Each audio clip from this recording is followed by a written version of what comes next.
Incredibly embarrassing. I feel. Oh, interesting. Give me just a second.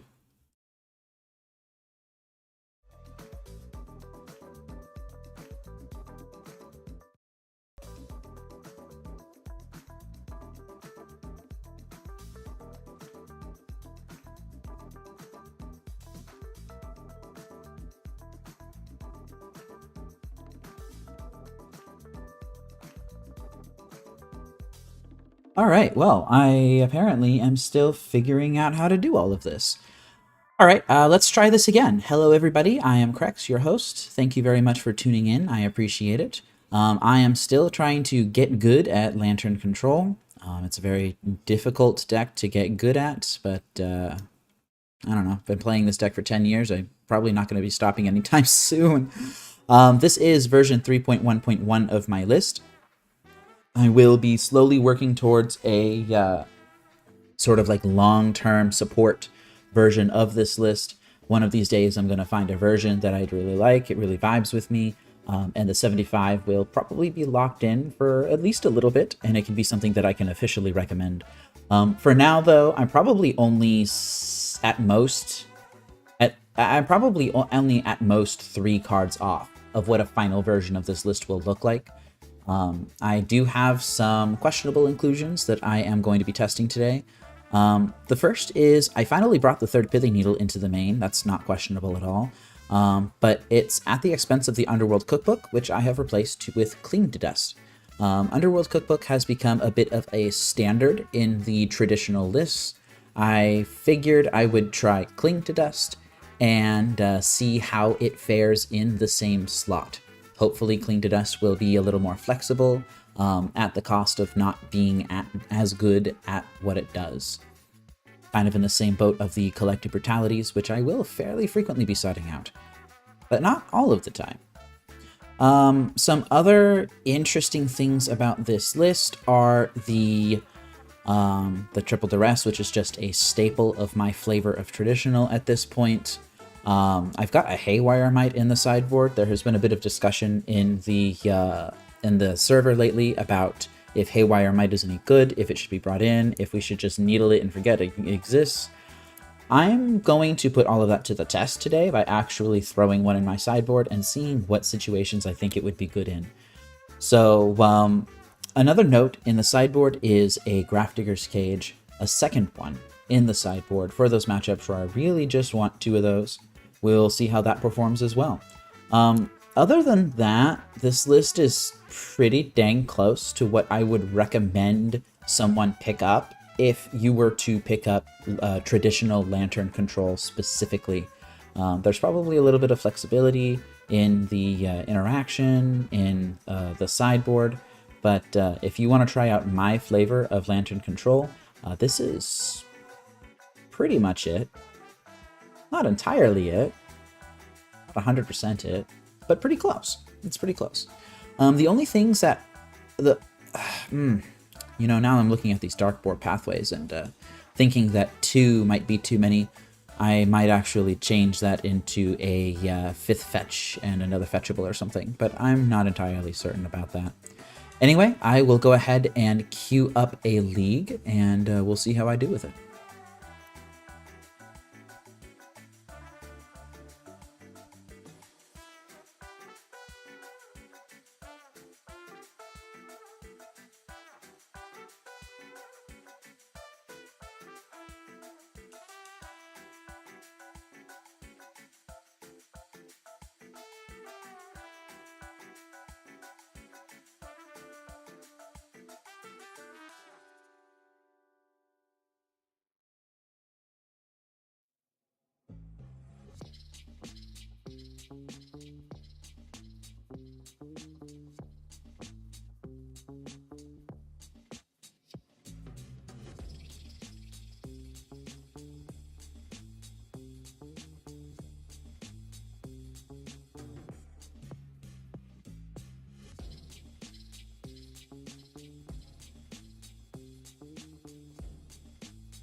All right, and right away, basically, we have our first opponent, round 1 against Oscar S66. Hello, Oscar. Thanks for playing against me. I would like to be on the play, and this hand is interesting. It has a Thoughtseize, which is nice, and it has an Assassin's Trophy, which can slow my opponent down a little bit, and it has a Pithing Needle. But after that, what is this hand's game plan? It needs to top deck really well. I would have acceptable top decks would include my 3 Stirrings, my 3 Mishra's Bauble. Profane Tutor would be too slow. I could also top deck Ensnaring Bridge, Lantern of Insight, and Urza Saga might actually be a decent top deck as well. So that brings me to what? 6, 10, 14, 18 cards that I would be happy with drawing. That's not really good enough. I will mulligan. This hand is much the same as the other hand, it looks like. It has a Lantern instead of the Pixis, which I'm probably fine with. I believe I will actually throw back the Fomori Vault here.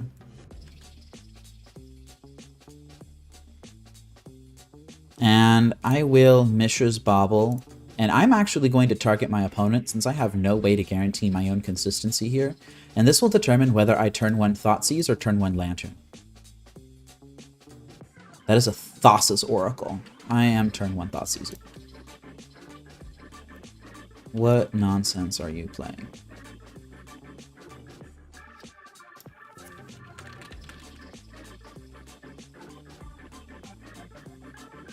You are playing nonsense, friend.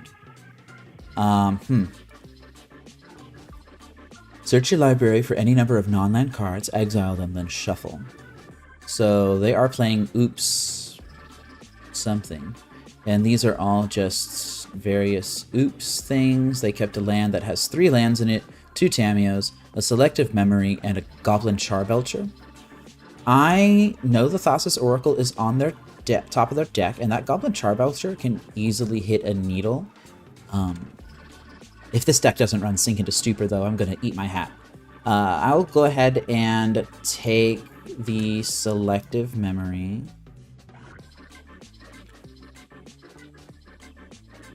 Yeah, let's go ahead and take the Selective Memory. And I will pass turn. My opponent is on some nonsense.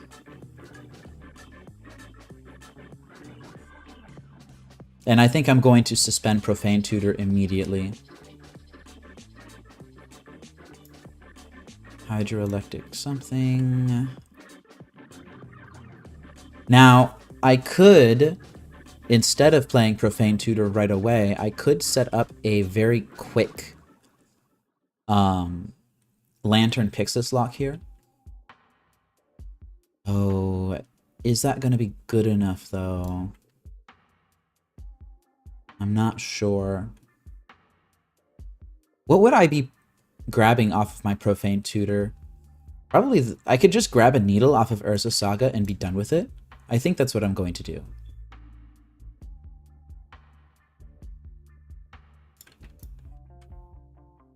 My opponent just has 0 lands in their deck, so they just don't have really anything that I can give them as a dead card, which is actually quite interesting.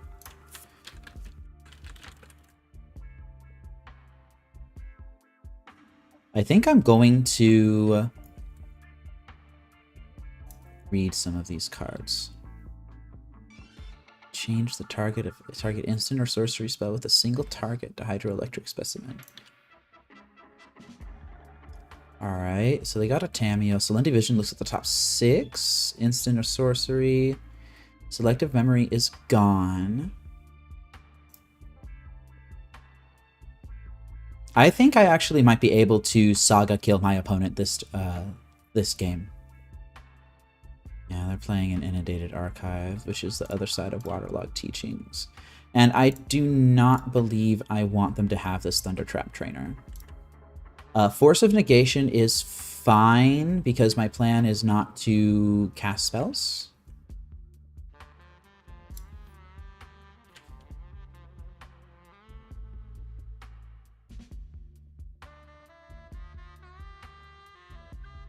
And I'm going to grab a Pithing Needle off this Urza Saga when it pops. Alright, so Force of Negation. They do have a Selendi Vision, which is now active, right? I'll let them have a Flare of Denial, that's fine.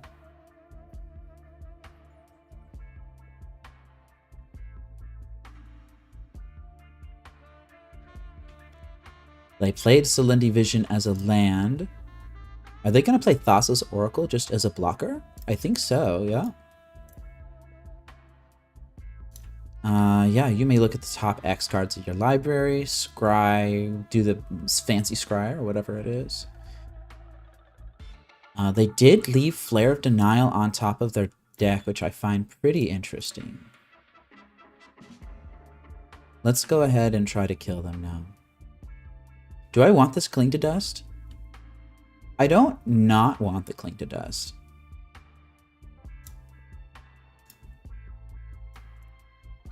Alright, let's go ahead and just grab our Pithing Needle here. Slow our opponent down just a little bit.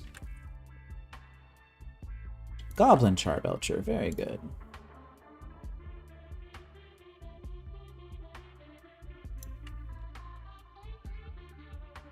And Profane Tutor's just a little bit too slow. I think that's okay. My opponent's going to draw this Flare of Denial.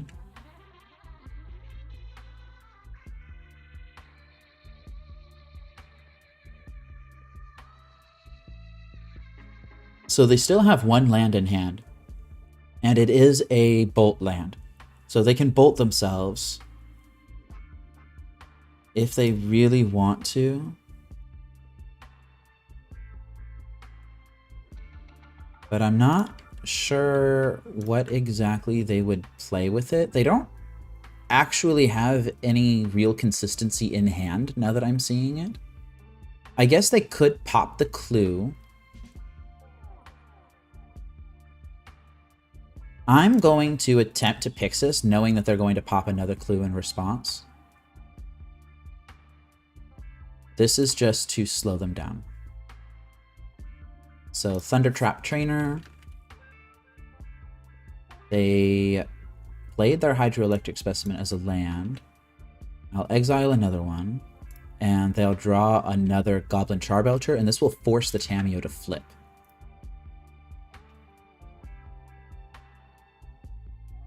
Yeah, you got it.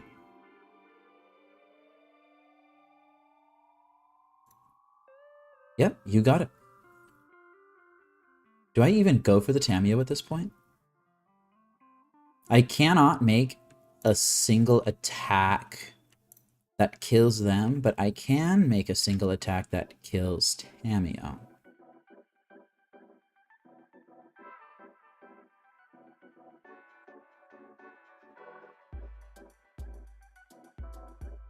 Would I actually care about killing Tamiyo? I don't believe so. They can return the selective memory to hand. But they don't have the Thassa's Oracle ETB to pair with it. And I have the Cling to Dust active. I'm just going to kill them.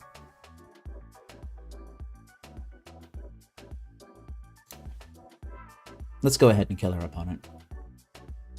Knowing that we're going to get the Neg1 Neg-0, that's fine.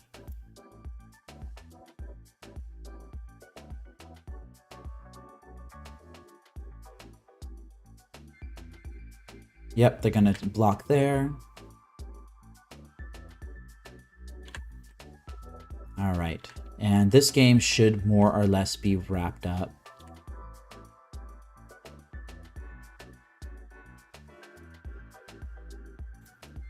My opponent does not have the ability to play Goblin Charbelcher and win with that. Even if they didn't have a needle on it, they still wouldn't have enough mana to do it. They do have a Thundertrap Trainer, which is a little bit scary. But since I attacked them,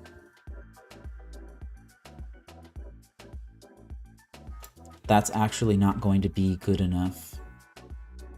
They found a selective memory. And they have 7 cards in hand, but they just don't have a win put together. I'm not sure how they win in this situation. They played Seagate Restoration as a land.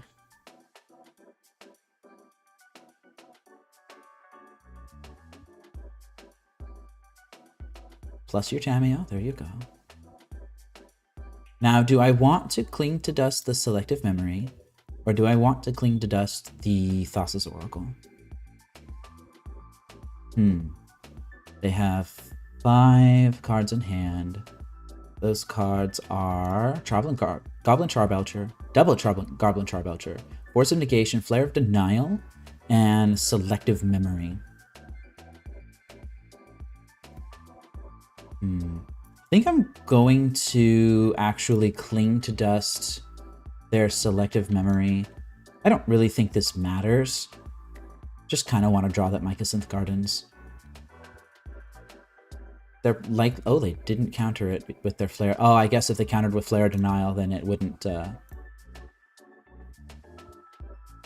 leave them with enough blockers to win here.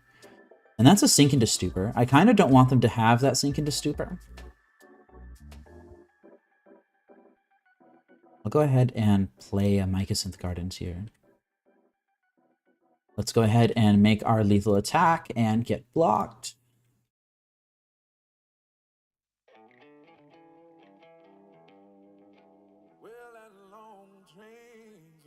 Notably, Sink into Stupor here does not actually win them the game.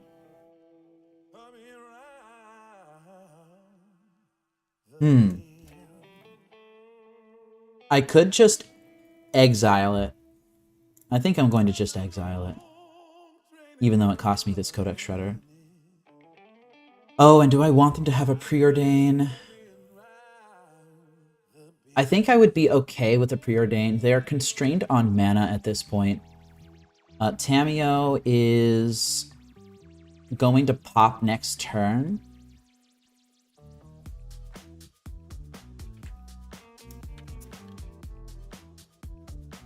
Preordain. Yeah, they currently don't have any mana in hand. Alright, let's see what they draw off of this Preordain.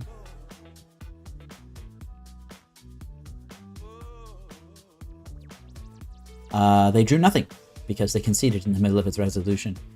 Alright, Charbelcher! This is a fun matchup. Fortunately, I have a ton of tools in my sideboard for this. Alright, so, let me share with you the good news of our Lord and Savior, Duress. Oh, checking chat now, Arkanoid, Entuo, thank you very much, both of you, for watching. I appreciate it. Let's go ahead and try and run over this Charbelcher build. Extirpate, I'm not sure what you would bring it in for if not against a combo-centric sort of thing. Grafdigger's Cage, I am not sure is actually good. I actually might want to side that out.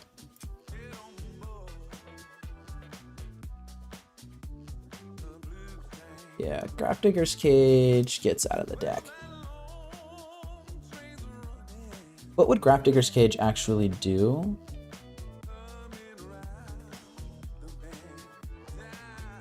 It would... I actually am not convinced Grafdigger's Cage would do anything at all in this matchup. So yeah, I'm definitely not going to play it. What else is bad? What else is bad? Cling to Dust just does not seem like the matchup for that. I could bring in Terra Sunders. I'm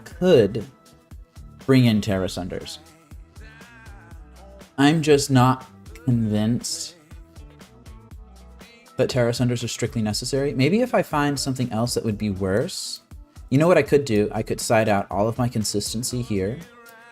I could bring in 2 Terra Sunders to try and stop their combo kill with Charbelcher specifically. But I still need to be very much aware of the Selective Memory Thassa's Oracle Wind.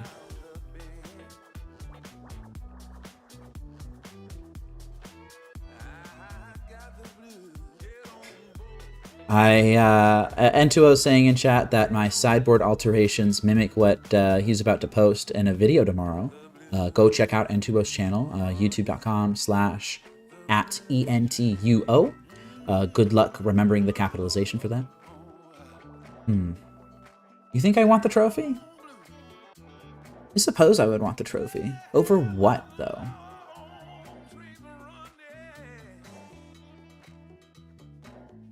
I'm just gonna go ahead and submit. I only have 10 seconds, and my computer's a little slow. Alright. This hand. What does this hand do?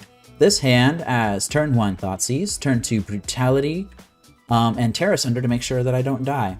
This hand buys me a lot of time. I will keep it.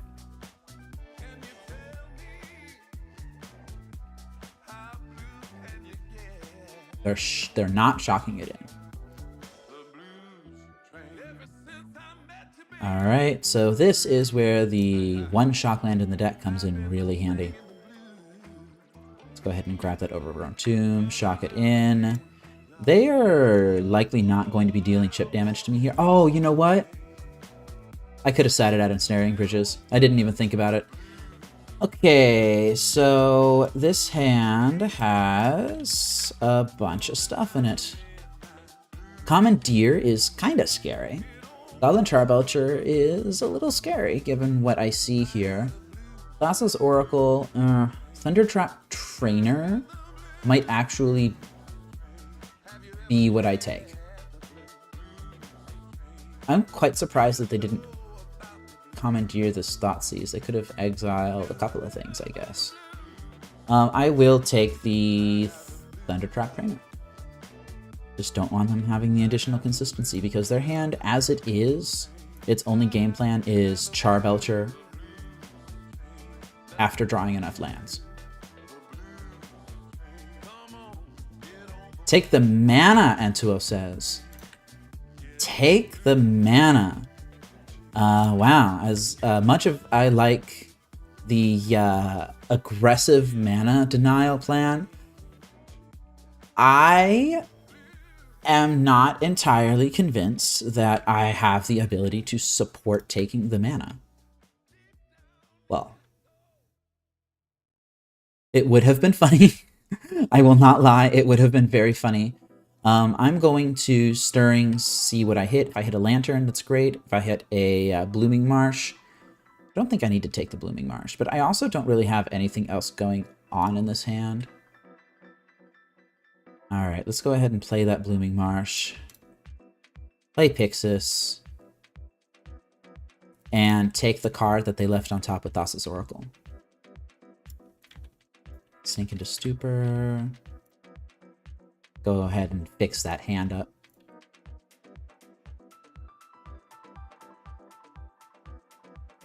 And they've got a Preordain. So they're going to have some unknown in hand after this Preordain resolves. They scryed top bottom, excuse me. And this Tamiyo is going to probably cause some problems. That's actually one of the unknown cards. They got a Commandeer. Ah, there's a Saga. Always had it.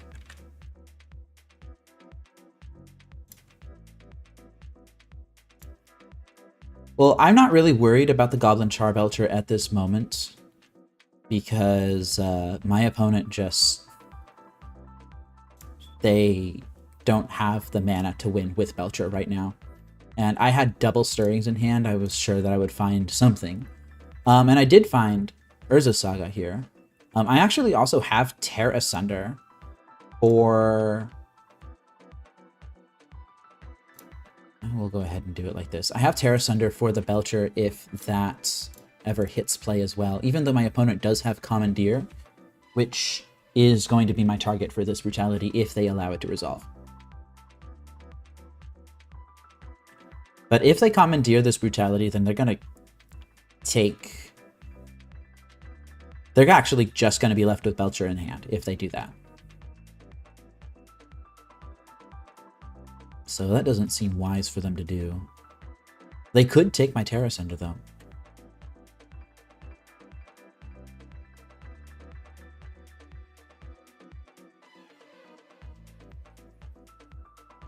And Urza Saga, once again, is going to carry the day. My opponent is deep in the tank thinking about whether or not they want to commandeer this. I just don't care. I don't care. I don't actually need the Terra Sender right here. They're going to Force of Negation it, exiling the selective memory. That is a spicy meatball. You got it.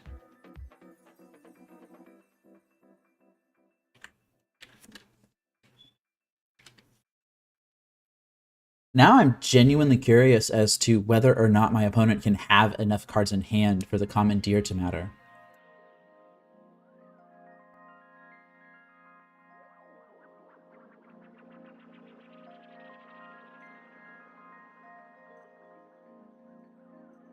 Jwari Disruption, which they're going to play as a land. So yeah, the Commandeer still not actually a live card in their hand. They need to draw 2 blue cards in order for that to matter. That was a pretty aggressive Force of Negation. I'm not going to lie about that. But I'm just not convinced that they had better options.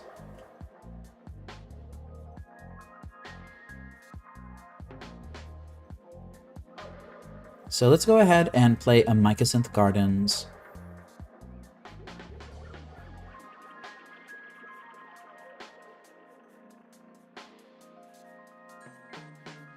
Yeah, my opponent's hand is just not doing very well. They're going to have to top deck pretty heavily.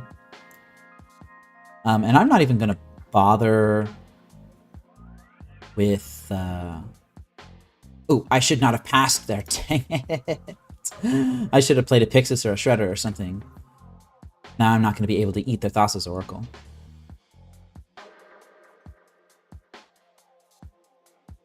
N2O says that I could have just taken the Force of Negation with Collective Brutality, and they would have been able to keep their selective memory. Honestly, I'm not convinced that I would have done that. I might have taken the selective memory. But, you know, they exiled it anyway, so what does it matter? Let's go ahead and yield to end step, I suppose. Still kind of kicking myself for not...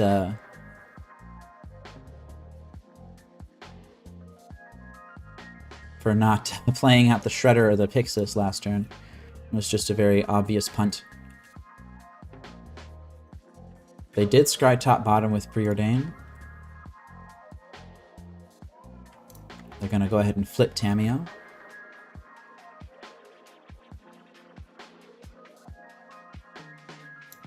And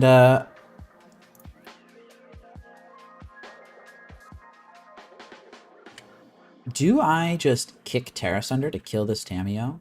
If I were gonna do that, then I should have probably done it last turn, huh? Not last turn. I probably should have done it before the Tamiyo actually flipped. It's a bit of a misplay there. I should have seen that. I'm not convinced that I really need to do much besides create constructs and kill my opponent.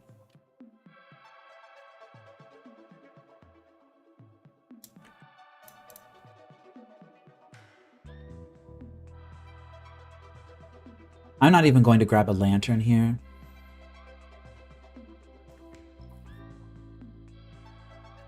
Tamiyo's ult is kind of scary, but it does not allow them to cast the cards in their hand for free.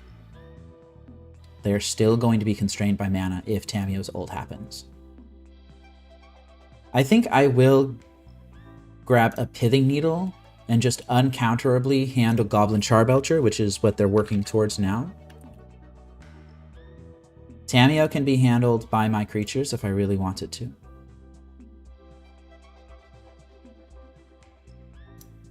Interesting to note that they do not currently have Commandeer live.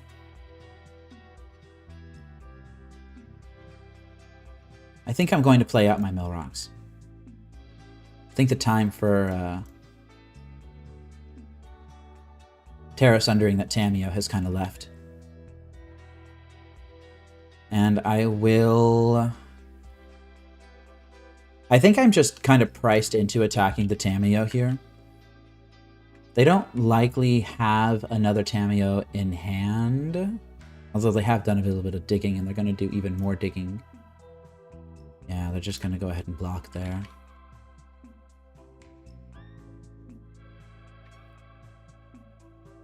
Alright, let's see what our opponent does on their turn now. I am tapped out.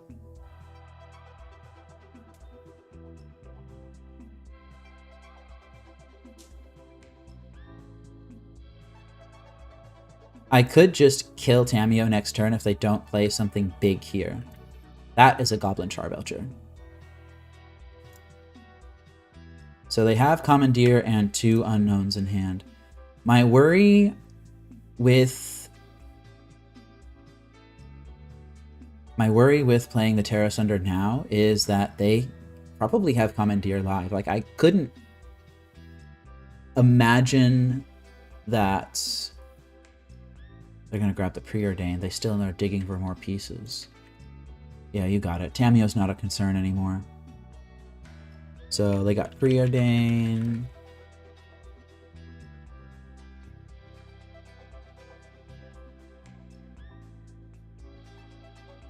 They play a Selendi Visions tapped. So they must have Commandeer up now. I'm going to go ahead and exile everything here. Probably should have been doing that this entire time, but, you know, I haven't been doing that because I'm playing a little sloppy.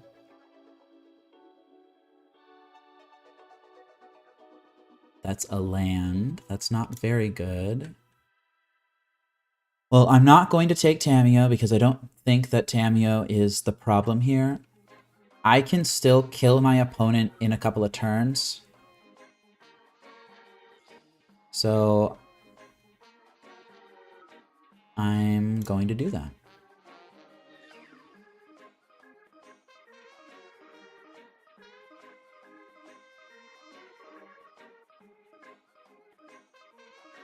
And next turn I have... Oh wow, since they took that hit, they would need to win this turn, actually. They'd need to win this turn.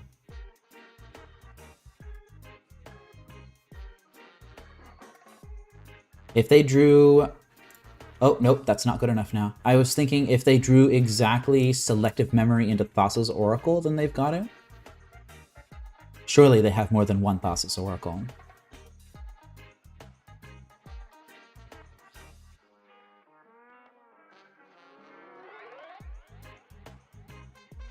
But I'm just not convinced that they can piece anything together at this point. If this 𝗟𝗡𝗅 was instead at 6 going up to 8, I might be a little more scared of it. But here I'm just not worried. And I can end a turn create another artifact with this Mycosynth Gardens if I want to. Yeah, you got it. They did scry 1 top, 1 bottom, so I can't take anything.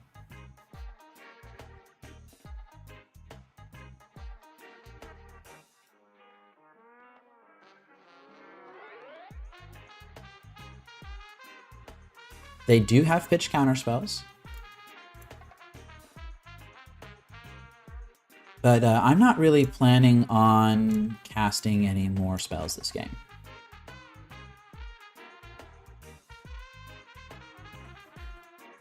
Let's go ahead and exile the top card of the deck. And again.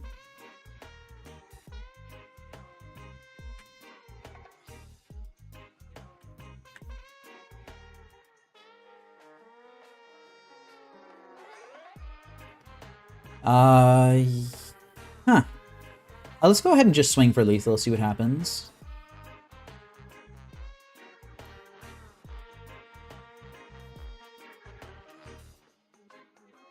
They could flash in that 1 flash creature. If they do that, then they no longer have cards in hand for Commandeer. Looks like they're doing that. Yeah, the hydroelectric, whatever, what's it is.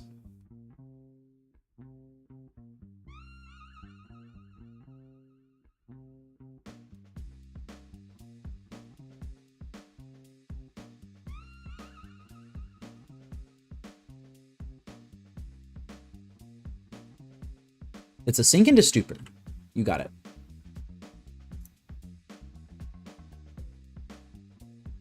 They are going to make the mandatory block here.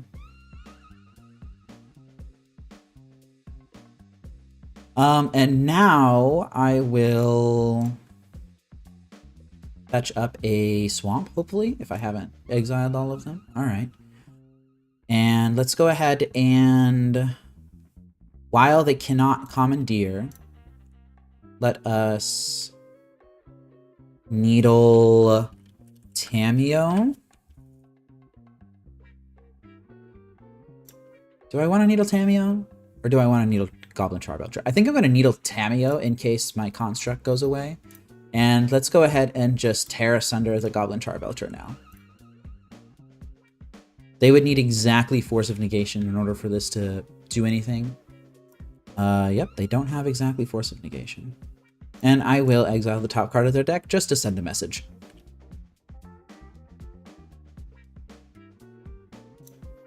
All right, whatever they draw here, it's got to be good.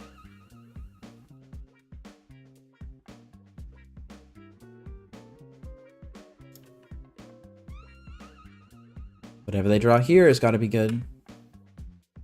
They need some way to interact with my construct. If they don't find it, then I just win here. And I will go ahead and mill them now, actually.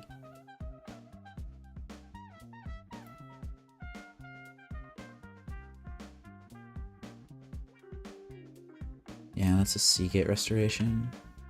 They're kind of getting close to casting Seagate Restoration, actually. Oh, wow, that's just another Urza Saga. All right, well, they found an answer to the construct. Let's see what it is.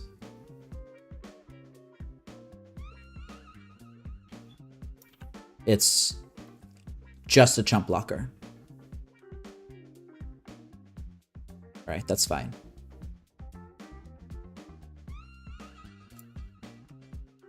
And I'm talk decking really well, actually. So let's go ahead and let them find something else. This needs to be either something to stem the bleeding. The Otter would be a really good draw. A Tamiyo would allow them to survive another turn. In the meantime, I'm going to continue to mill them out. And they've had enough of the shenanigans and scoop it up. Wow. Yeah. Well played, opponent. I like your deck. I think it's really cool. I am intrigued on how you plan on surviving the early turns against something aggressive. But that's not really my place to judge or make comment on because I don't know this deck and I don't know how to play it. Apparently all I know is that I can successfully beat it at least one time with Lantern Control. All right, on to the next round.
So, fun little fact that I'm going to share with the class.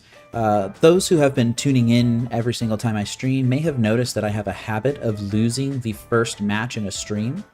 I decided to play a friendly right before starting the stream to try and get that first match loss out of the way before the league started. And it appears to have been successful. I lost a match to Jeskai Control. Just absolutely brutal game 3 where I almost survived Double Wrath, but not the third one. But yeah, I am not leading with a loss this time. I'm leading with a win.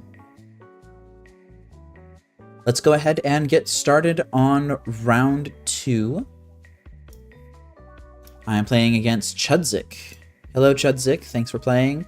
I would like to be on the play, and I would like to mulligan this terrible hand. Too many lands. Not enough action. This hand has Lantern and Pixis, which is very good. It has a Thoughtseize, it has a Profane Tutor, and it has 3 lands. I believe that the lands are the most replaceable parts of this hand, and I'm tempted to just ship the Overgrown Tomb. If I ship the Overgrown Tomb, I would have a hand with 2 lands. I could turn 1 Lantern, turn 2 Thoughtseize Pixis. My opponent is mulliganing aggressively. I will keep this. Well, maybe not super aggressively, but they're at least mulliganing to 6.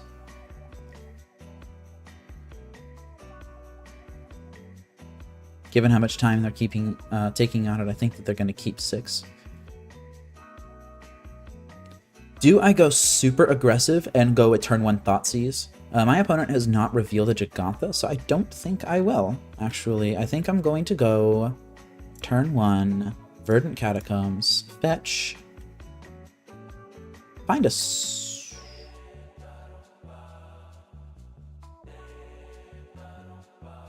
swamp, play my Lantern.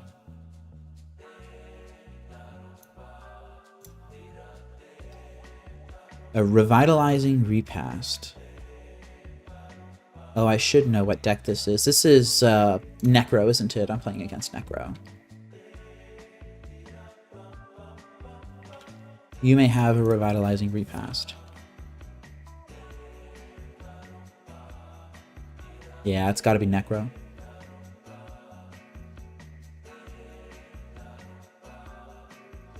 They're going to Inquisition me.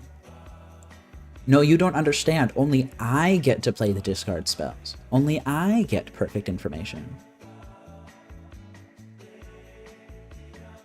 They took the Pixis, which is probably a reasonable take.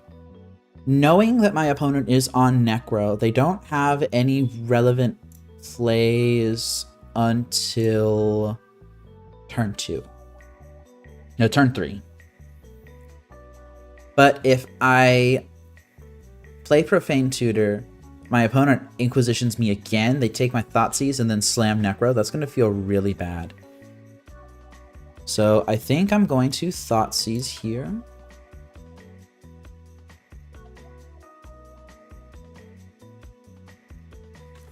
And they just have Stone Cold Nothing. Alright, yeah. Yeah, you got it. Alright, so what does this Revitalizing Repast actually do? +1/+1 counter on a creature. March of Wretched Sorrow deals X damage to any target creature or planeswalker, not any target, and you gain X life. Alright. So that'll help them refill. And they've got a Thoughtseize, which I don't think I want them having. Alright, let's go ahead and play the Lantern. And now nothing is going to happen for a while. My opponent has a Swamp on top of their deck, which I'm going to just assume that they draw. And I have a Feather Profane next. I don't really care about that. I do have a second Lantern in case I really need to stop my opponent from doing something. Do I do the greedy take and Stirrings hoping to find a land? Or do I just fire off this Profane Tutor now?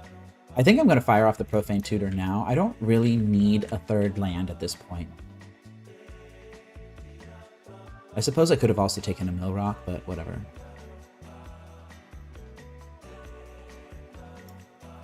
Alright, we're gonna stare at each other for a while. I don't think I care much if this Inquisition fails to find something. I do, however, want this Mycosynth Gardens, and I might just make a copy of a third lantern. That Profane Tutor is about to come off suspend. Now I'll just go ahead and play the cage out.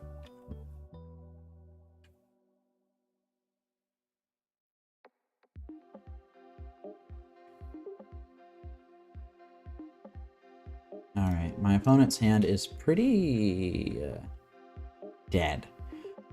Now, here's the question. This Profane Tutor is coming off suspend at the perfect time. What do I grab with it? Given that I have a Mycosynth Gardens, I believe that the correct thing to grab here is a Codex Shredder, actually. That's an Ensnaring Bridge. I'm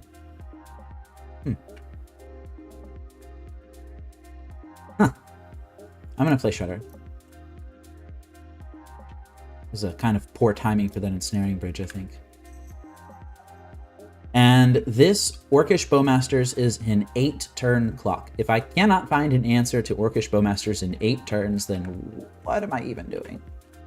Things that I would much rather them not draw are things like Shieldred. Much rather them not draw a Shieldred. Yes, you may have that.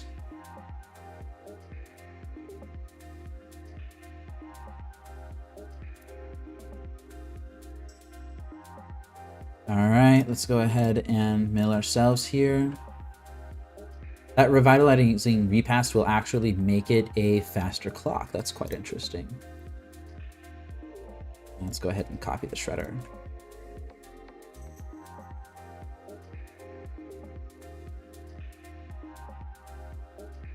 That'll actually make it a faster clock. That's really interesting.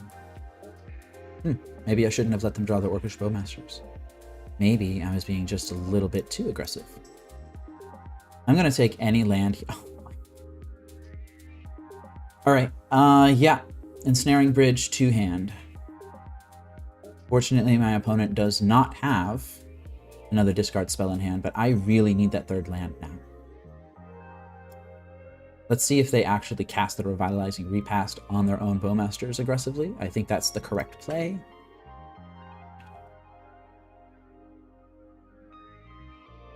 And it doesn't look like they're doing it. Oh, interesting. Well, the Boggart Trawler can stay on top of their deck. No, they should have just gone for it there, I think. Blooming Marsh. All right, this game's over.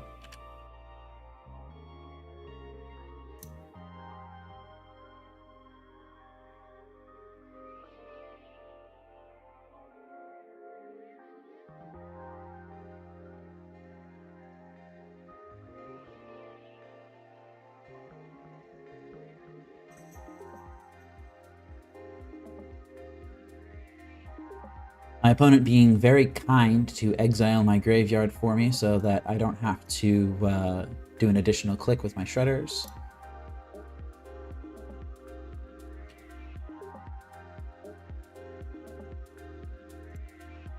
I'll go ahead and draw this Assassin's Trophy. I'll cast it in the beginning of combat.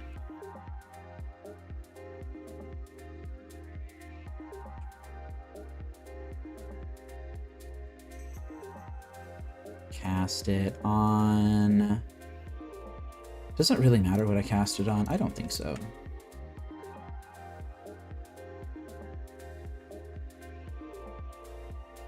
Guess I could have cast it on the Orc Army token. That probably would have been a bit better. Whatever.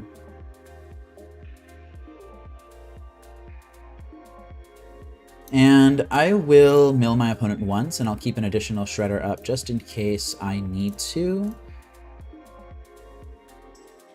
Fomori Vault, let's go.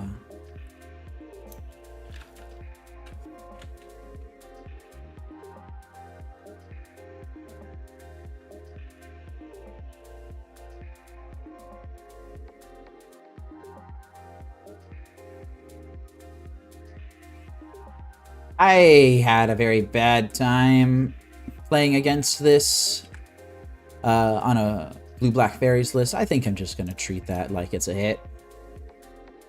Mill that. Mill that. Yeah, you may have an Inquisition. That's fine.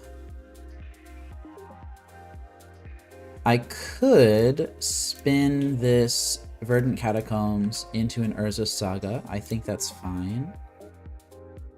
Yeah, let's go ahead and take that Urza Saga.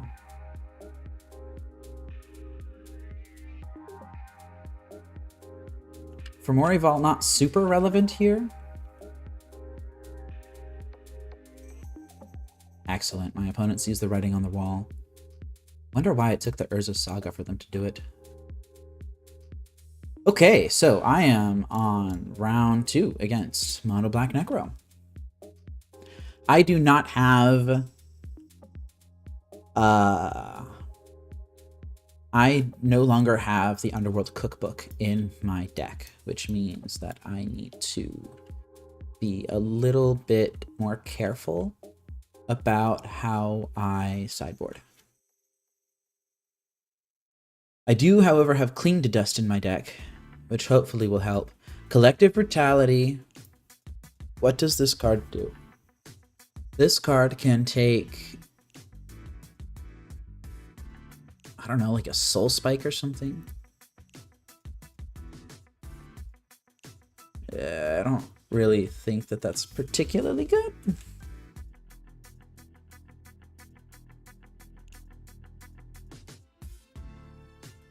I don't know if Collective Brutality is going to make the cut. You know what will make the cut? Duress. Duress will make the cut. They got the One Rings. They got the Necrodominances. Unfortunately, the Thought Seizes are really the only thing that'll actually hit a Shieldred. I could bring in Toxic Deluge specifically. I do not believe this is a Flaying Tendrils spot. But Toxic Deluge can take out their Bowmasters. It can... Do they even play Dauthi Voidwalker? I don't know. But it can take out their Shieldred. And once again, we're citing out our consistency package. Profane Tutor? I don't know. Inquisition's just really good in this matchup. Do I want the Pithing Needles? I don't believe I need 3 Pithing Needles. I think I'll go down to 1 just as a tutor target, and then I will bring the Profane Tutors back in. Oh, but Haywire Might. What does Haywire Might hit? The One Ring and Necrodominance? Grafdigger's Cage? Do I need that? Orcish Bowmasters. I don't think I need Grafdigger's Cage. I'm going to go ahead and side that out in favor of a Haywire Might.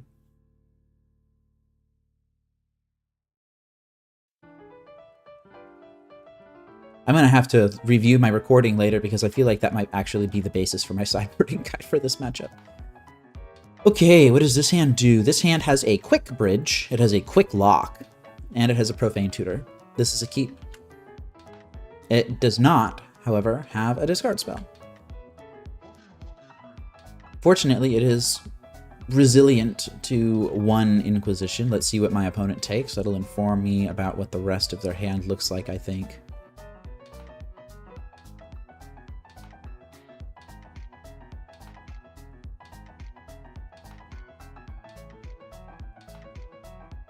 They took the Lantern of Insight, which is probably the correct play. Wow. Thoughtseize Bug, this is why we play Lantern. But wondering.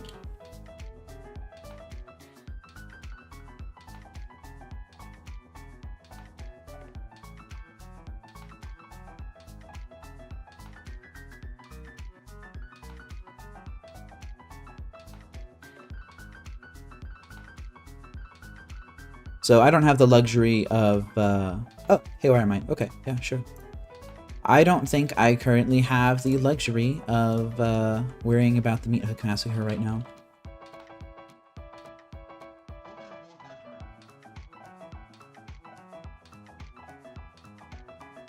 Break the ice, huh? You got it. So they have 3 unknowns in hand. They could just slam a Necrodominance right now. Give me a lot of trouble.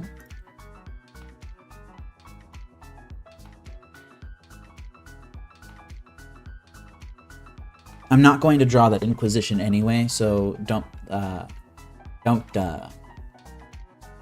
get giddy about that being on top of the deck. I am going to fire off a Stirrings, and I'm going to look for land number 3. I think the Inquisition will have to come off of the Profane Tutor, actually. I think I just want Swamp here.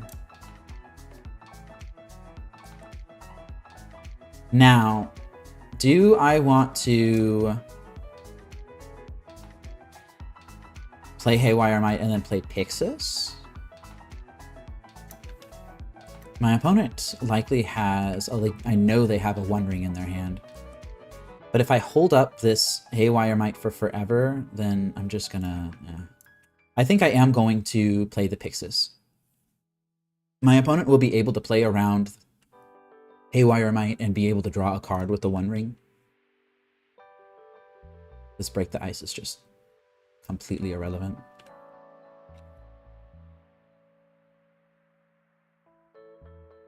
This is why you don't play Snowlands in Modern.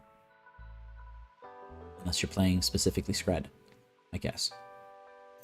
The Meat Hoot Massacre. Yeah, I'll take it.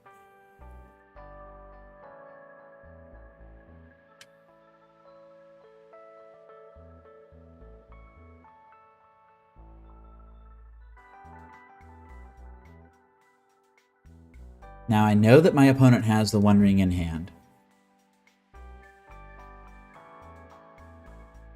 I need to think about what I'm going to grab off of this Profane Tutor that's coming off Suspend now. I could high roll and try to grab a Thoughtseize and hope that my opponent has 2 completely irrelevant cards in hand. I could just Pithing Needle the One Ring and be done with it. And I have an Assassin's Trophy for a Necrodominance. I think that's okay. That's an Ancient Stirrings. Yeah, I'll just go ahead and play Pithing Needle on the One Ring. Because my opponent could have all sorts of nasty things in their hand right now. And I do actually know. If they had Necrodominance, then they would have played it. You know what? Screw that. I'm going to Stirrings into that Shredder. Yeah, let's go. Probably could have grabbed the, whatever, it's fine. Alright. Swamp. And I win the match. That felt a bit cheap. But I'll take it. I love all of my wins equally. I will need to go back through the recording to see how I sideboarded. Because I'm kind of... That Haywire Might was very interesting. It didn't do anything. But it gave me just a little bit of insurance against the One Ring, I guess. Although I had the Pithing Needle in my deck to go get it anyway. Oh well, you know what? It's perfectly fine. On to the next round. I'll be right back.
We are live for round 3 versus 𝗟𝗜𝗩𝗘. Thank you for playing against me. But I'm too shy to say it in chat. Let's see, what does this hand do? This hand does not a lot. I got a trophy that I can cast. I have a cage that can lock my opponent out. I don't have any lock. I don't have any discard. My opponent has revealed a Gigantha. How does this hand fare against aggressive decks? If they're playing Storm, it's alright, I guess, because of the Grafdigger's Cage. But if they're not playing Storm, then it's pretty bad. This hand is a bit better. I really wish I had a discard spell. I'm not sure if I should hard mulligan to a discard spell, but this just kind of feels like worse than the other one. I'm gonna mulligan this too, and I'm gonna feel really bad about it.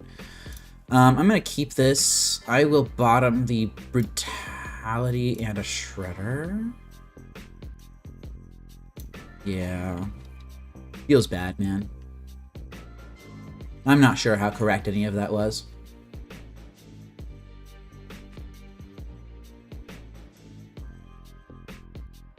If they're playing against Storm and they do have a good start, then Inquisition's not going to save me.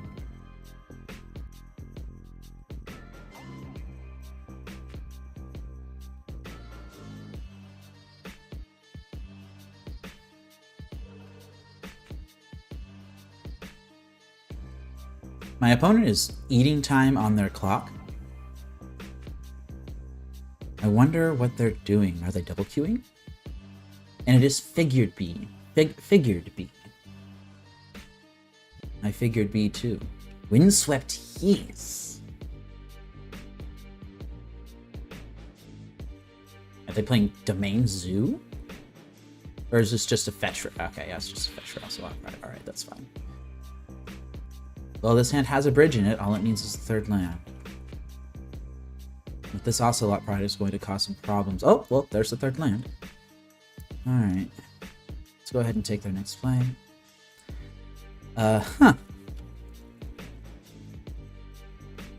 I'm not sure this would have been a keep, actually. I'm going to take the Static Prison, because that's just a good answer to what I'm doing. But this hand really is relying on Ocelot Pride going all the way.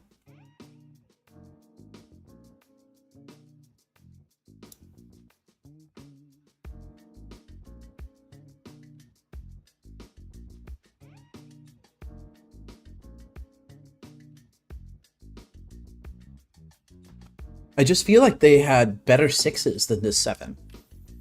Just not sure they needed to keep that. It was a 7, right?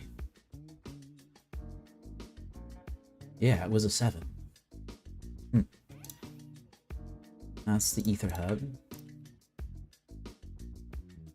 They're going to cast this Amped Raptor. It's going to find a friend. I found another Ocelot Pride. That's kind of scary.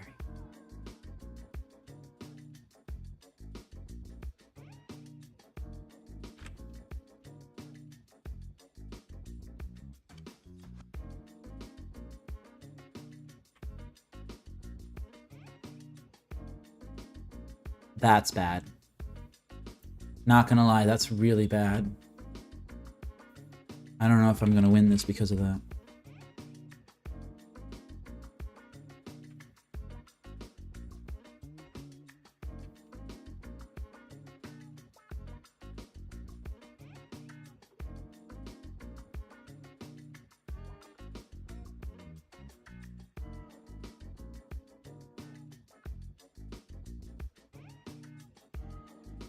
That Stirrings was basically the worst draw that I could find, other than a Assassin's Trophy.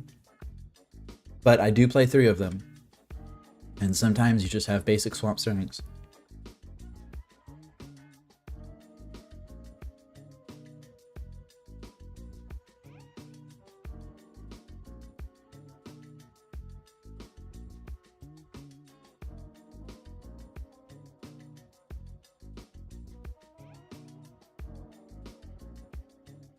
Yeah, I'm not winning this.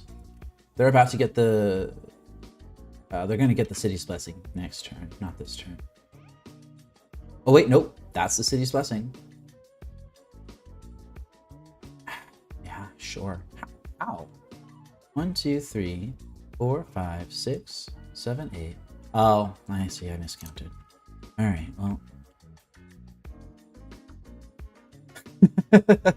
You know what? I know when I've been beat. It's fine.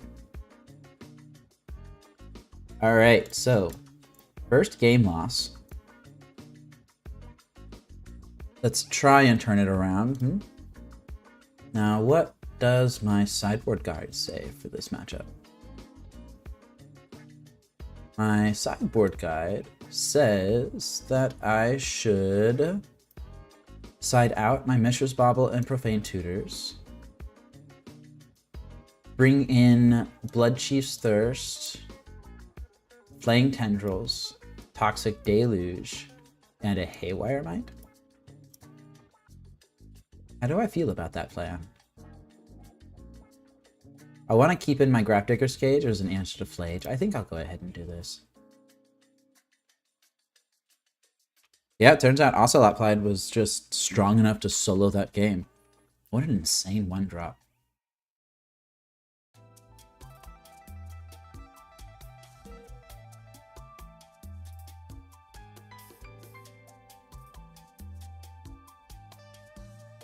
Why couldn't Haywire Might be a 1-2?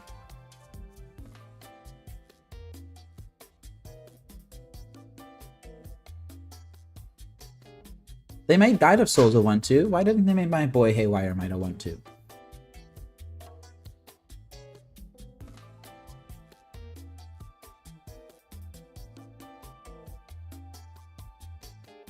I feel like my opponent is taking a long time. If I'm able to gain control of this game, I might be able to time them out.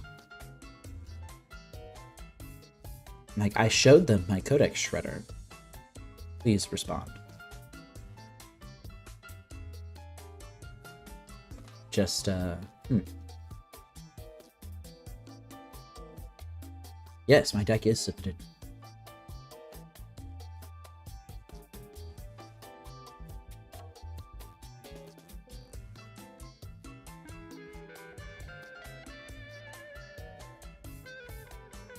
Perhaps my opponent is going to learn the hard way, like I did, that if you do not actually click the submit deck button, then the client doesn't just run your deck as it is. It actually just doesn't sideboard at all.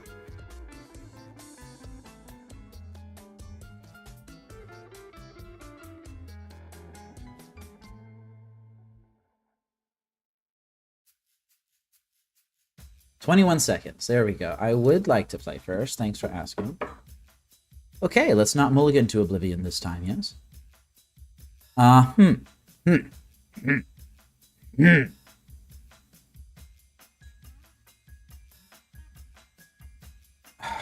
Against my better judgment, I will keep this. Only because Mycosynth Gardens can filter.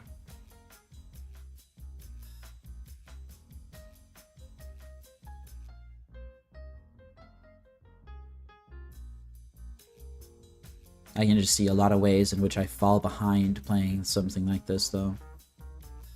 I've got to draw another land at some point, right? Oh, my opponent's mulliganing. Yes, you may mulligan. You may mulligan all the way down to 0, actually, at which point I think you're forced to keep.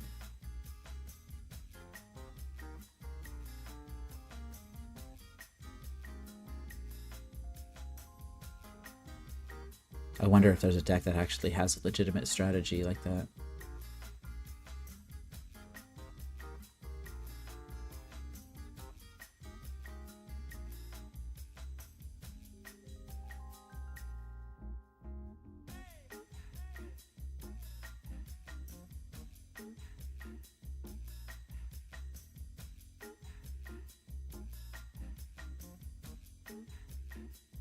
I wonder what's taking them so long. Let's go ahead and play Gardens first. I can have them shuffle... Oh, they're on Fable of the Mirror Breaker.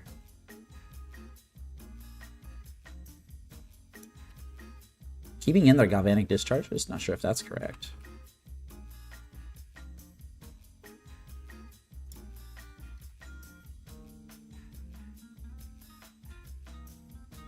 Shocking it in. They've got something terrible, horrible, awful that they want to play now. White mana, is it an Ocelot Pride? No, it's a Guide of Souls. That's fine, right? Land, please. Yeah, I'll take it. Okay, so I can Inquisition them now, and the next turn I can Thoughtseize Pixis, or I can Bloodchief's Thirst Pixis. I think I'll go ahead and do that. I have yet another Ocelot. Let's go ahead and slow them down a little bit. I will take the Ocelot Pride. That thing just goes so wide so quickly. Unfortunately, they do have just another Guide of Souls here. Yep, it's time for Pixis.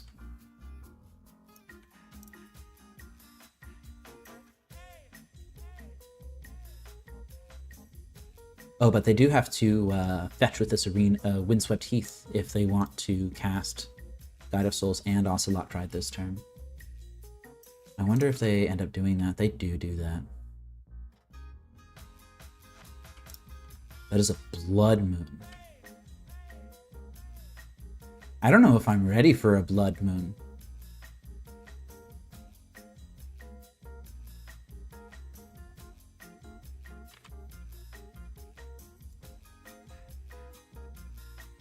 I don't know if I'm ready for a Blood Moon. I'm gonna see what I draw. If I draw a basic swamp here, then I think I'll just let the Blood Moon happen.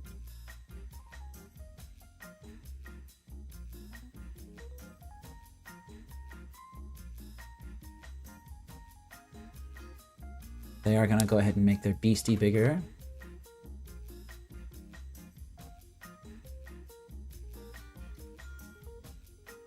Yeah, I'm just not sure if I'm ready for that Blood Moon. That is a basic forest, which is not good enough. Unfortunate that I'm gonna have to exile that though. Just kind of feel like this game is already getting away from me.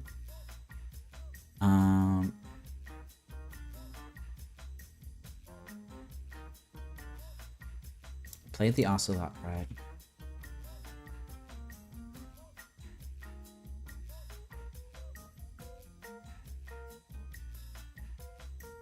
Let me think about this.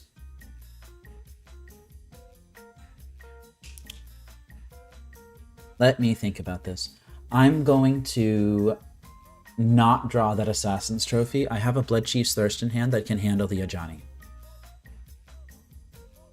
My opponent does not currently have a way to flip Ajani. I'm going to have to exile on my upkeep. I think I will take that Fable out of their hand now. This is going to be a really tight game though.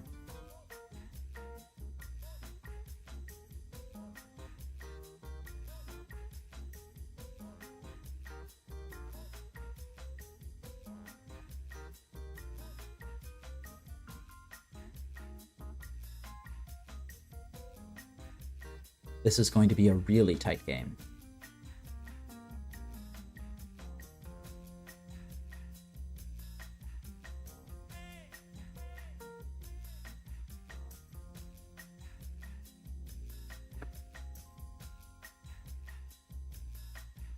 I think the best case scenario is that I untap Exile with Pixis and find a fetch land, a black source, anything that's not a Blooming Marsh or another Mycosynth Gardens.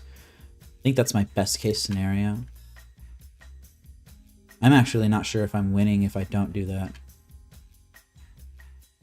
I'm going to F6 here.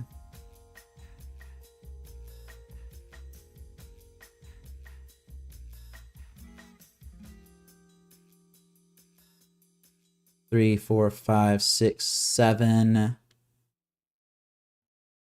They can deal 13 to me this turn.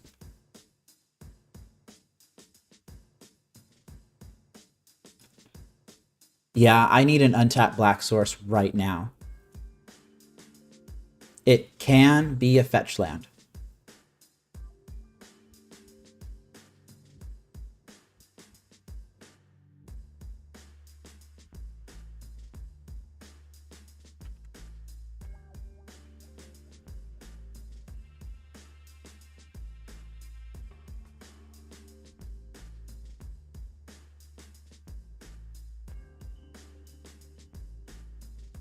Right now, right? All right, well, let's see if I hit it. That is a Blooming Marsh.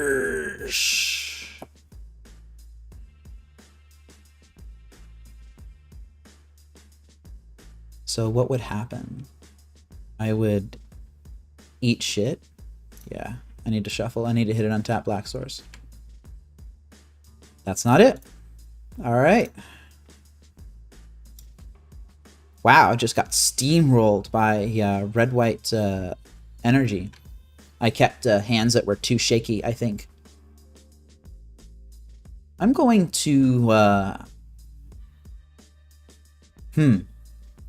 think I might make a little bit of a keeper mull on this particular match. I think that my hand analysis was not very good. Unfortunate that I drew all of these Mycosynth Gardens, and unfortunate that this Fomori Vault didn't tap for black, but, you know, I just really needed a black source there, and I did not find one. I'll go ahead and boot up another match. Let's see what happens.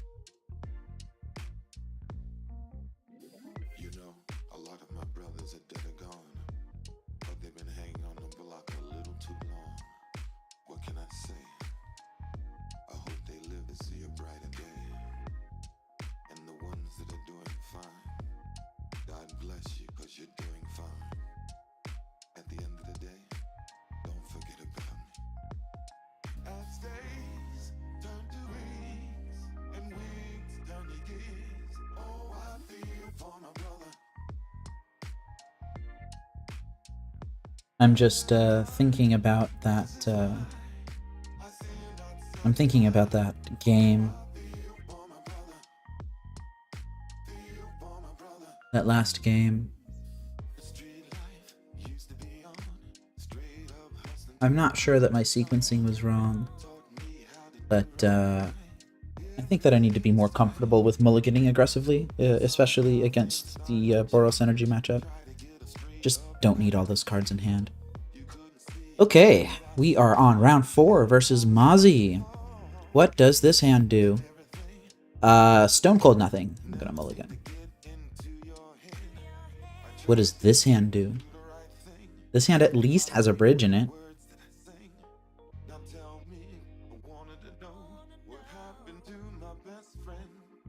I'm gonna keep...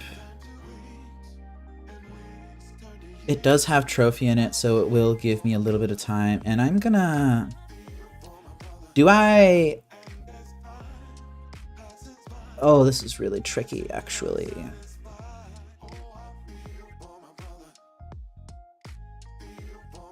feel like I'm gonna put Cage on the bottom. And I'm going to cry because my opponent's gonna be playing... They're gonna be playing... Bristling Backwoods. Not Esper Reanimator. I'll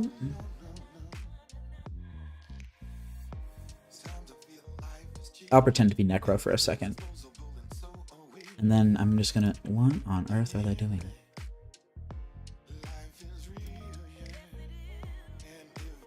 Bristling Backwoods.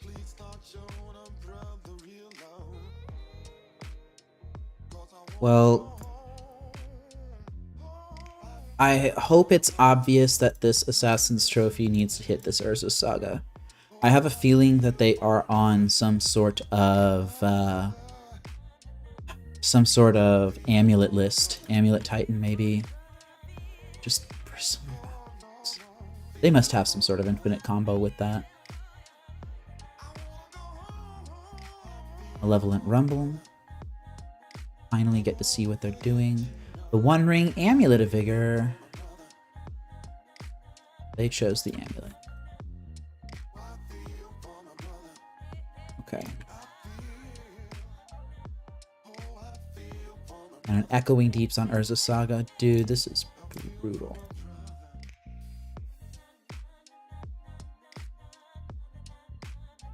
I might just have to slam Ensnaring Bridge this turn. Hope I don't die. Probably going to die. This is the Aftermath Analyst build. So they actually can just combo kill through combat. It doesn't matter to them.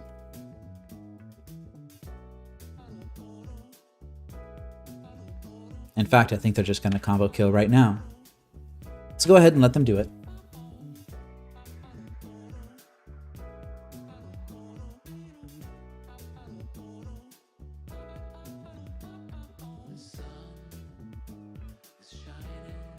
Yep, there's the Primeval Titan. I think we all knew about that.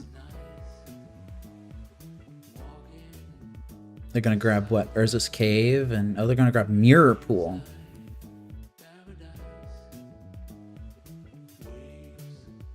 Gonna create another Primeval Titan here. Alright, that's fine.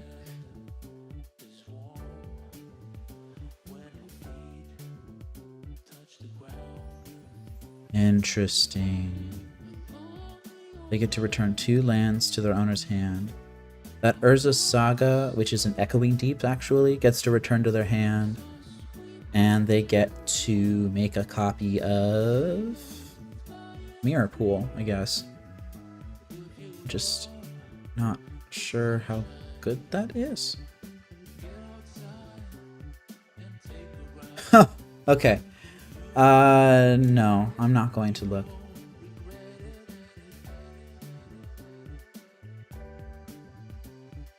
I'm just gonna let them kill me. Wow, that was insane.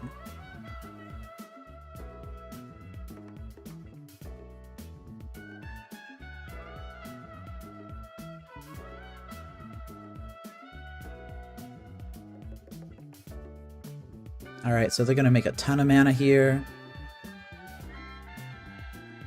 None of which is red. Oh, they have a second Primeval Titan trigger, right?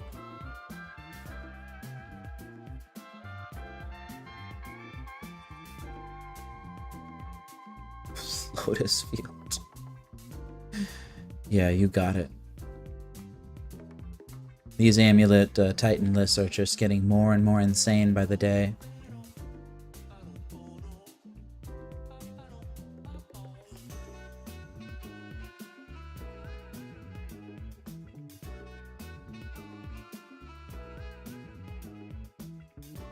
Alright, so I'm going to take 27 damage. I'm going to fall to -8 and I'm going to die.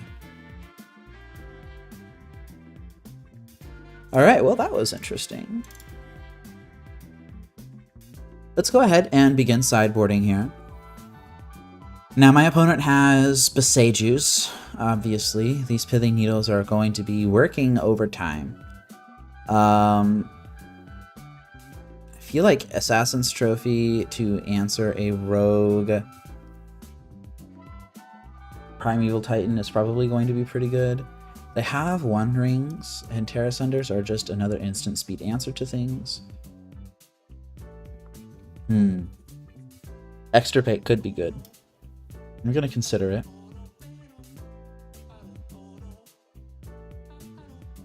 Right now that's 5 cards. Cling to Dust is terrible. Grafdigger's Cage. Creature cards in graveyards and libraries can't enter the battlefield. Players can't cast spells from graveyards or libraries. This will stop exactly... I don't remember the name of the card, but it's a Kaldheim uncommon. It's a blue land, and it taps, and you pay like 6 mana into it, and it brings something from the graveyard to the battlefield. I'm not sure if teching against that specifically.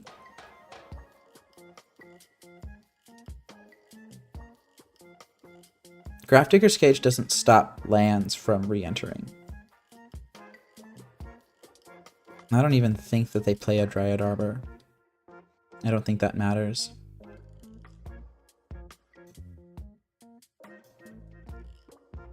Collective Brutality is bad. Is Inquisition bad?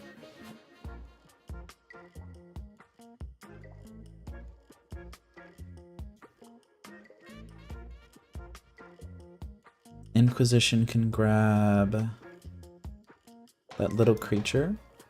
I'm not sure that's good enough. I think I might side out one Inquisition, side in my Duresses, side that out.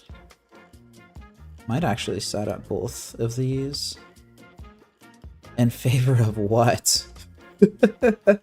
In favor of what, you might ask, and I have no idea. I'll go ahead and run it like this. This just feels bad. I don't know how I'm going to win one game, much less two. Well, this is a start. Oh, if that swamp was a fetch land.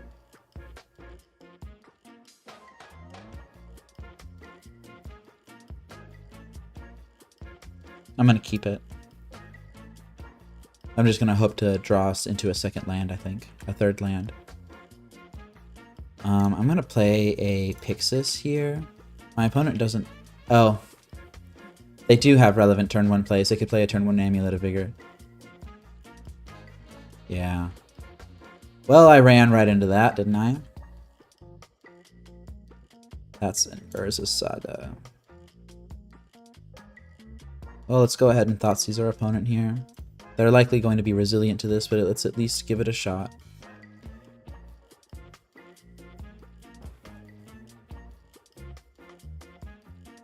Okay, so Primetime is the obvious hit with this.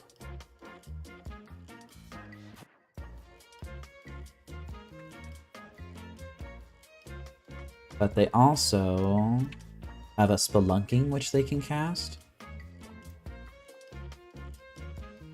And they might actually just want to cast it right now. Looks like they are.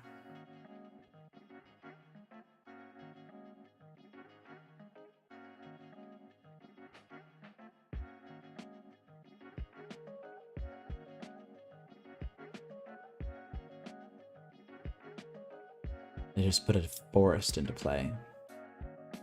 Now, lands they control enter untapped, which is actually kind of antithetical to this Amulet of Vigor. It's very interesting. Go ahead and exile. Probably should have done that earlier. Land. Nope. Just Urza Saga tokens for days. My opponent's going to draw yet another card that I don't know about.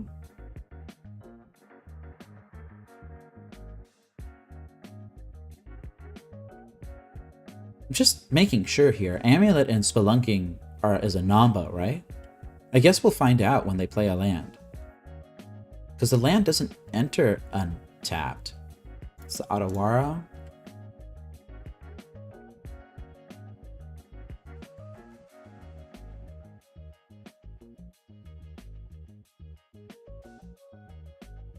I actually might want one of my Urza Sagas to get Procedural right now. Yeah, you got it. I desperately need that forest.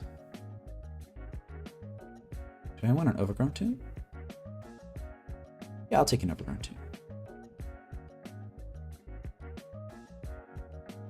Does land off beside you enter tapped? No, actually.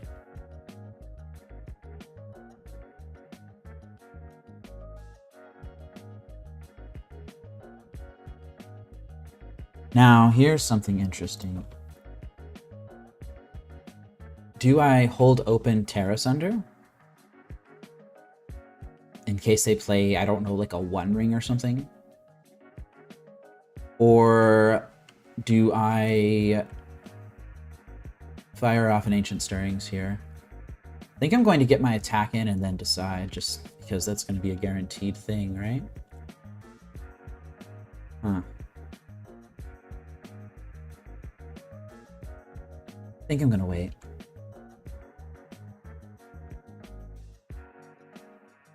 This is just absolutely terrifying. Golgari Rot Farm. What on earth? Lands you control enter untapped.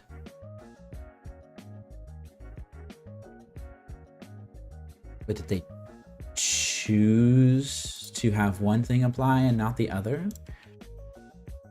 That's something I'm going to have to look into.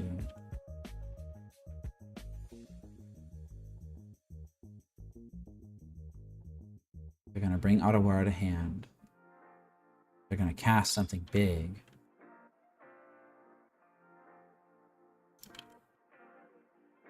If they try to give this Primeval Titan haste, then I'm going to blow it up. If they try to copy it with a Mirror Pool, then I'm going to blow it up.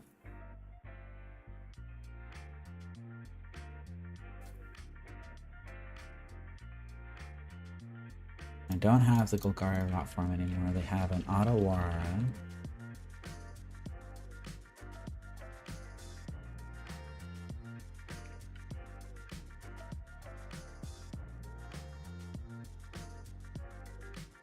You got it. 1 amulet. You got it. 2 amulets. You got it. 3 amulets. Got it. 4 amulets. Alright, now they're going to return a land to their hand. And it's a Vasuva. And they're going to return another land to their hand. And it's the Crumbling Vestige.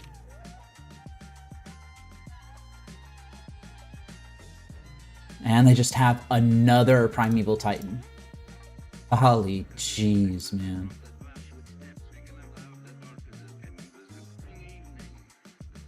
Well, if they try to go for some fancy business here, then I think I might have that covered.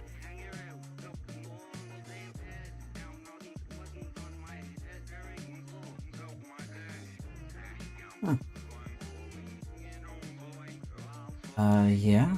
Let's go ahead and kill that now.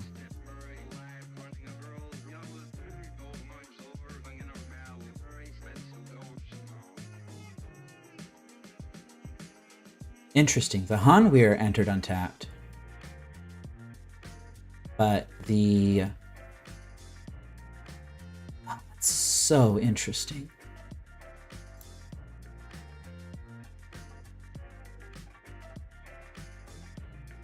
I could just slam this Ensnaring Bridge. I think it's more correct to Terrace under the Primeval Titan, though. My opponent has what? Ottawara, Vasuva, Crumbling Vestige, and Unknown in hand. I have 2 Millrocks in play. Let me go ahead and just grab Lantern and see what's up. Force of Vigor. Jeez, man. You know what? Alright, I'm gonna kick this. I'm gonna target this guy. I'm gonna do it like that. Alright. And now I'm going to swing in. I think I'm okay with them drawing an Urza Saga. I have this Ensnaring Bridge. Oh, and I would so much rather them have an Urza Saga than an Aftermath Analyst.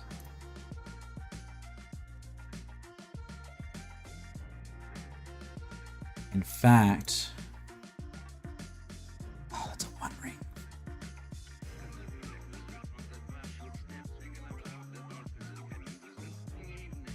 All right, well, let's go ahead and attack here. Oh, I could have played the Mishra's Bauble and gotten some free damage in. That is a missed opportunity. I want a needle for that 1 ring. That's not a needle.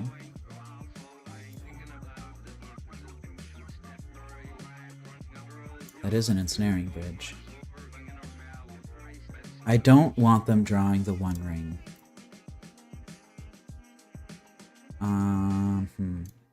I think I need to control their draws more than I need to control mine at this point. Oh, geez, man. All right, what is this? When Lumra Bellow of the Woods enters, mill 4 cards and return all land cards from your graveyard to the battlefield tapped. They can give it haste.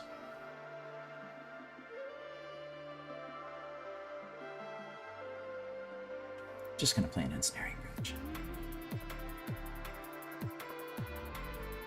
I'm gonna give up on attacking my opponent.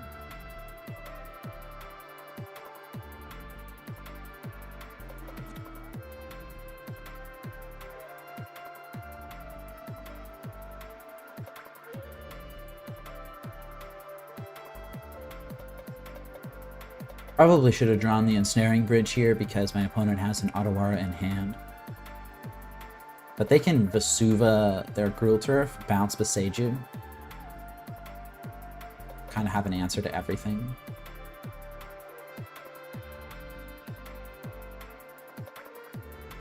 I might actually want them to answer the ensnaring bridge at this point.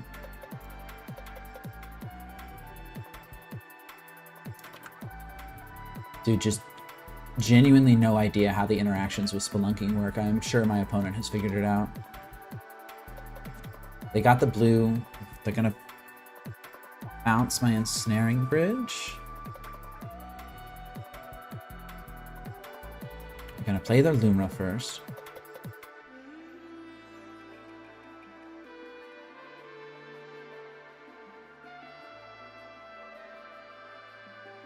What are they returning to my hand? Oh, the ensnaring bridge? I guess that's fair.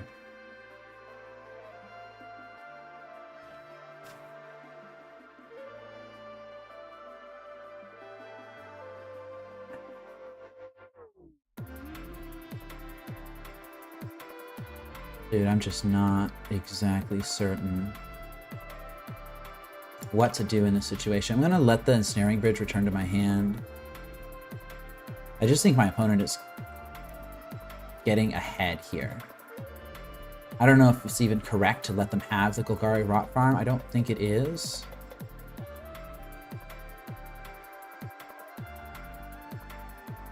What do they even have in hand at this point? Crumbling Vestige. Do they have a Vesuva in hand? Where did this guy come from? Mycosynth Gardens?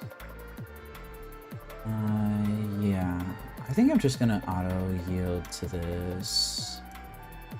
Yeah, this is the guy that I was hoping to get with the,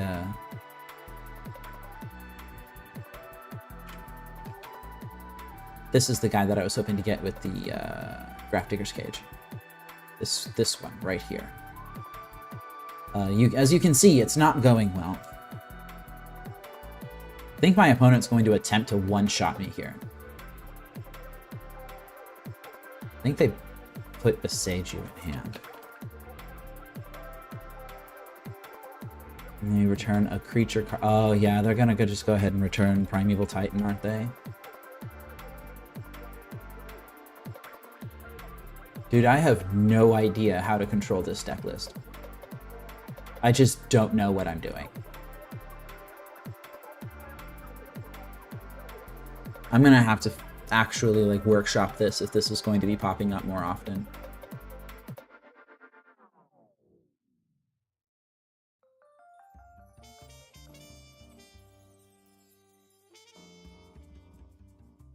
I need to watch it and watch it happen though.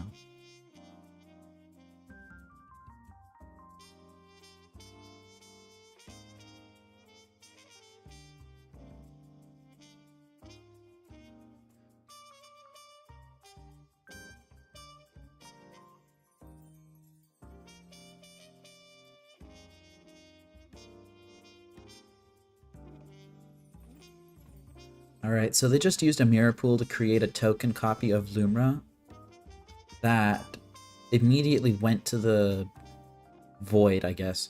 But its triggered ability upon entering did still trigger. So now they're going to bring back everything, including a couple of Lotus Fields, a Shifting Woodland. This deck just has so many powerful and varied threats.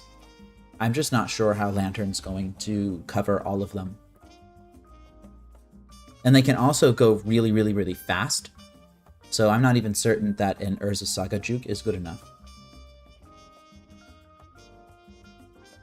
It's kind of what I tried to do this game, it just didn't pan out.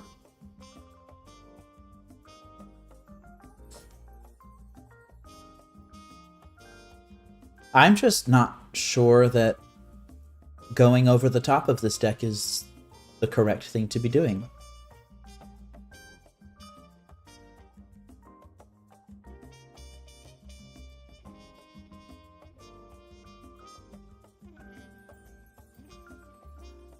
It turns out they didn't even need to, well, they're gonna do it anyway. They can just make their Lumra as big as they want.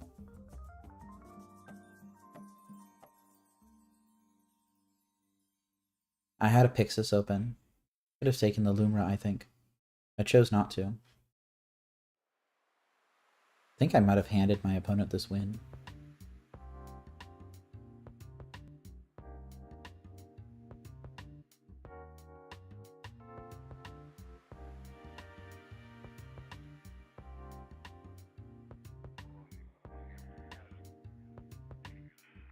Yeah, I think I handed my opponent this win. I'm going to take 34 damage, I'm going to fall to negative 17, and I'm going to die. Wow, that was fast. Just blazing through this league. I'll go ahead and think about this some more. I believe there was an opportunity for me to not leave Lumra on top of their deck. I think I could have exiled it, I just didn't respect it enough. Just looking at their graveyard, I'm like, oh, well, what could they possibly hit? But they found a line. I need to respect their Lumras more. I think that's what I'm taking away from this. Alright, well, let's go ahead and queue up round 5.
I think that that's the sort of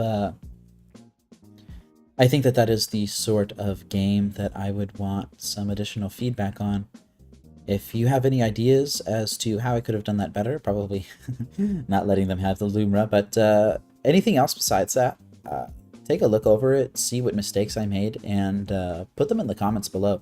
Or better yet, I might actually use that for my review stream that I'm going to be having eventually, probably sometime next week. All right, we are on round 5 against Duck FS. Hello, Duck FS. This is a perfectly serviceable hand. I'm going to keep it.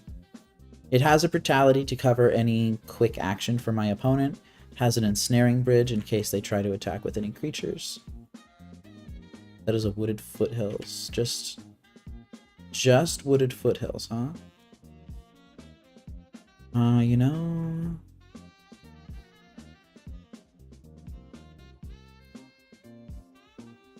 Do I really need to be firing things off immediately?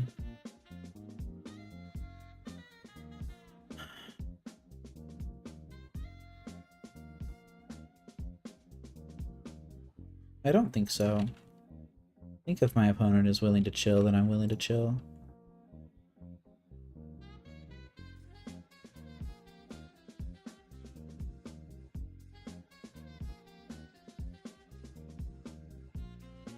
They're on Storm? They're on Storm. Wow! Interesting.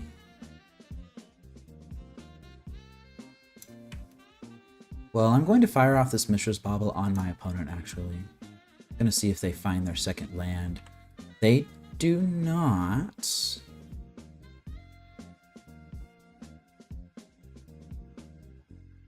I'm going to cast the Stirrings. Oh, Urza Saga is so tempting, but I don't think I should.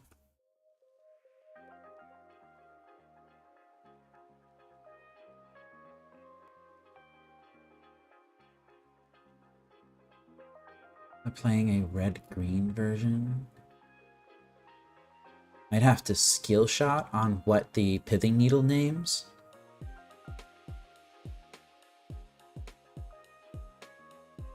Honestly, I think it might be a Wooded Foothills. They didn't reveal a Giganta, which tells me perhaps they have something in the main that is not stock. What could they have in the main that's not stock? They could have mainboard Thassa's Oracle, which means that they're actually a red-blue build.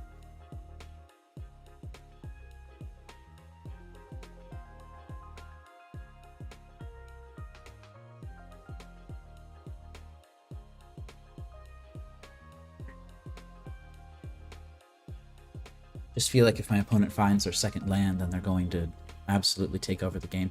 At the very least, Lantern can emergency shuffle my opponent. I think I'll go ahead and do that.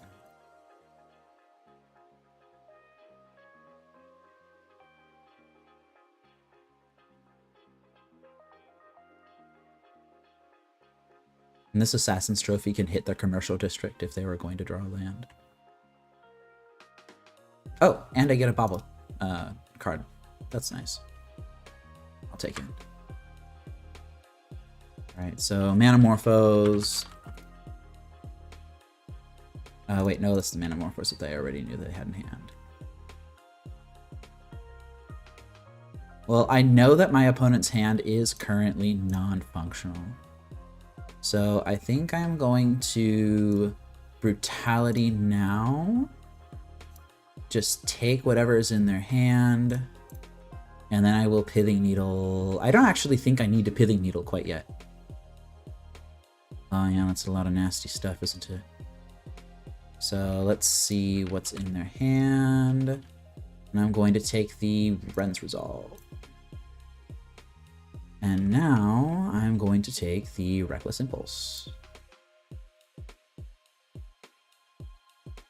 I don't need to hold open Assassin's Trophy quite yet.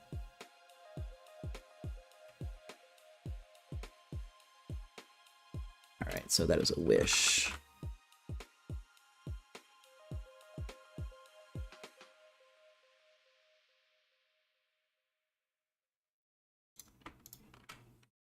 Pithing Needle going on Bloodstained Mire.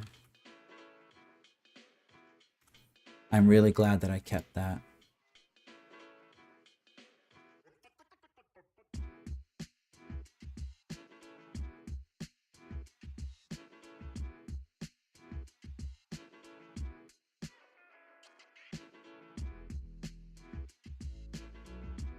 Alright, my opponent has all sorts of nasty things in their hand.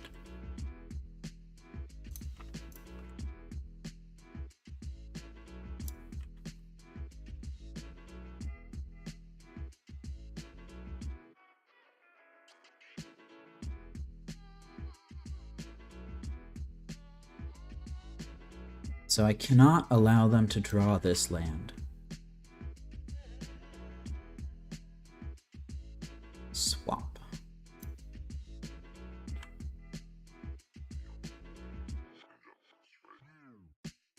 Do I trophy them or do I lantern shuffle them? I think I'm going to lantern shuffle them. Bloodstained Mire, you go.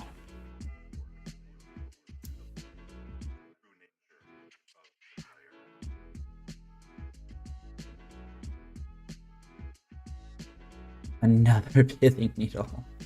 I don't know if I want a Pithing Needle at this point. I think I might rather have a Mill Rock.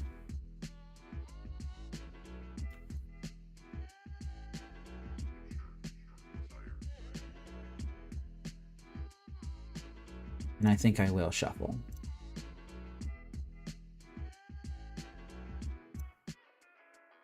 Pixis, perfect. They discarded the Glimpse the Impossible. All right, and now we're cooking. My opponent will not draw another land.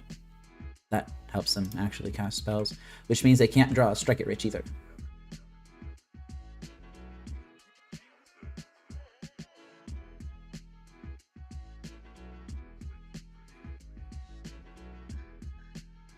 Let's go ahead and take that Wooded Foothills. Yeah, you got it.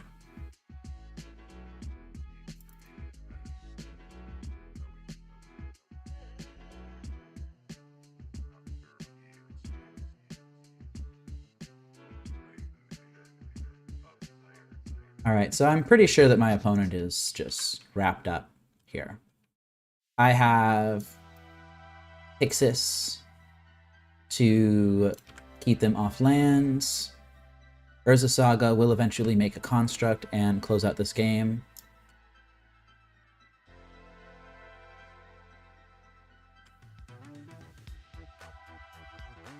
Let's just go ahead and play out this Grafdigger's Cage, it doesn't matter.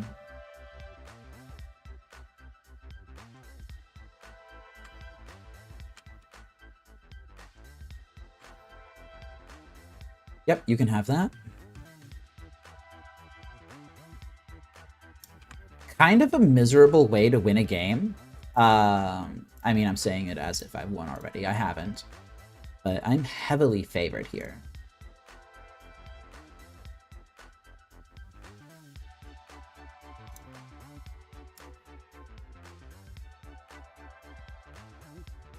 And I'm just going to go ahead and grab another Pixis.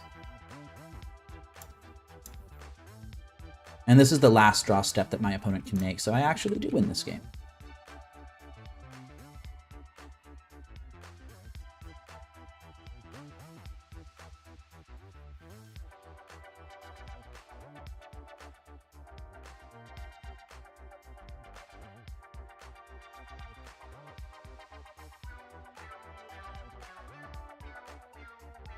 All right, there we go. Yeah, my opponent kept a one-lander with a fetch into a commercial district, hoping to find something, and they didn't. They had 1 mana to operate off of on all 12 of their turns, and I just drew my out before they drew their out. Well, I also had a couple of lanterns and stuff, and you know, but... Ugh. All right, that was terrifying. Storm is always terrifying. What is my game plan against Storm? Sideboard Guide says, Ensnaring Bridges out. 1 Pithing Needle out. 2 Profane Tutors out. And adding in my Duresses and my Extirpates.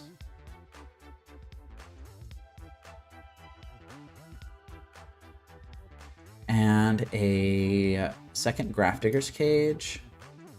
and an Assassin's Trophy. I think that's probably reasonable. Let's go ahead and try it and see what happens.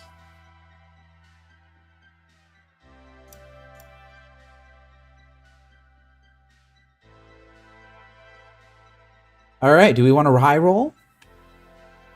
Kind of want a high roll.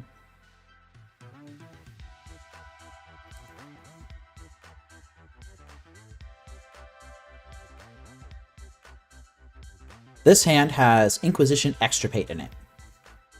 It has an Assassin's Trophy in it, in case I fall behind. And it has a Pixis, just for funsies. And it's got 3 lands, which means I'm not going to really worry about casting my spells. I'm going to stop my opponent from making their turn 2 win.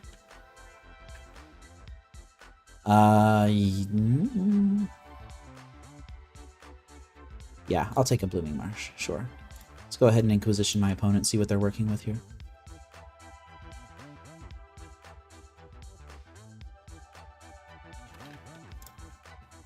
Oh, they're on 6.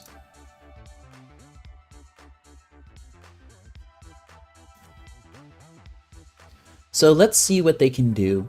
They could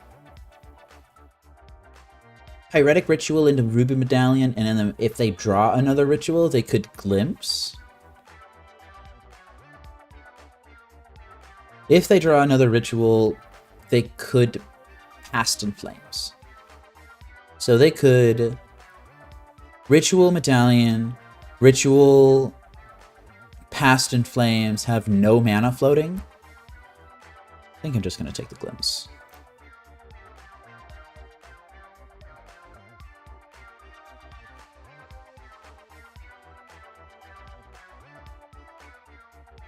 It's a shame that they're going to be able to surveil something here, and they're going to keep whatever it is.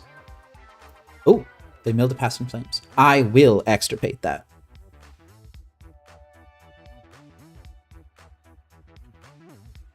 Alright, so that's a Ruby Medallion Mountain out of their hand. They have an unknown card.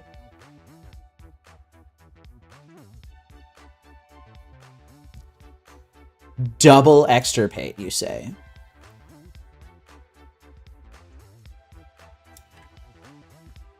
I would like to pay 2 life. And I will extirpate this Past in Flames on their draw step, actually. Do I want to hold up double extirpate, or do I just want to Pixis? I think I can afford to Pixis here. And I guess I didn't need to fetch shock there. Oopsie. Alright, extirpate Past in Flames. Let's go. What did you draw?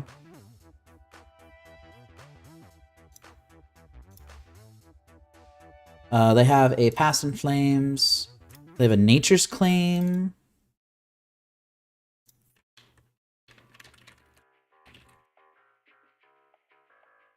They have a Valakut Awakening.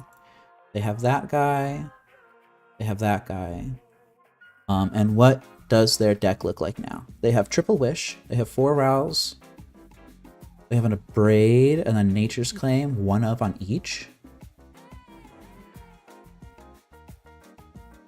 The best thing that they can do right now is Valakut Awakening, discard, I guess, their entire hand, try and draw into something. I'm not sure how good that is. I'm just gonna go ahead and take that snapshot.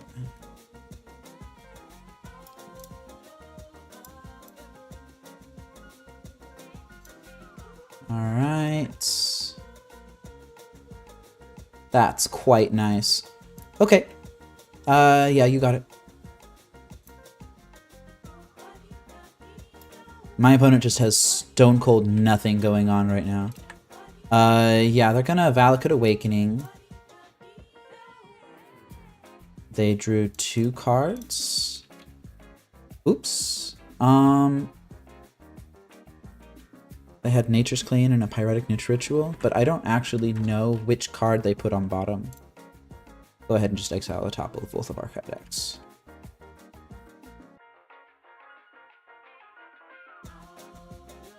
Pithing Needle, huh? That will name 𝗟𝗓, I think. I think that's the only card it really can name. Alright.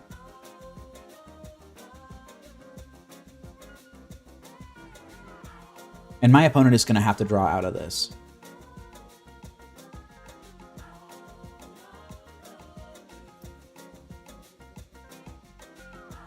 That's a Gemstone Caverns.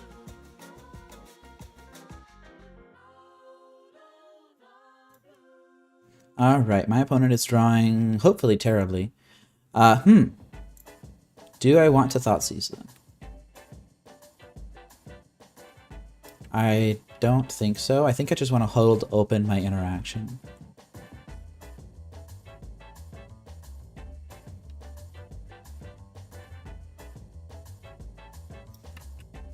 I don't need to Thoughtseize them right now.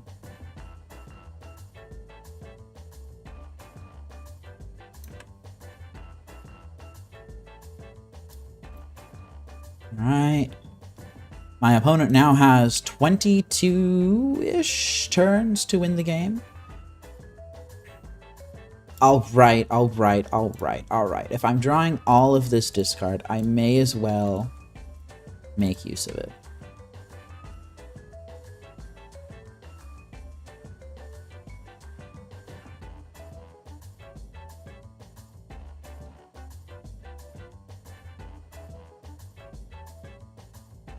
Hitting the Pixis.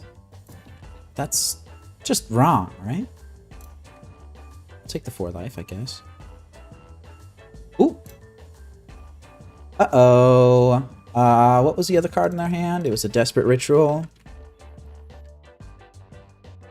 I am so sorry to do this to you, opponent. I just drew better than you did this game, I guess. Let's go ahead and extirpate that wish.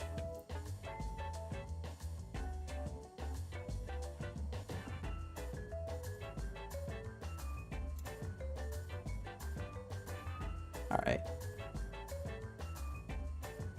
And they have no way to win the game outside of poking me with 𝗟𝗓.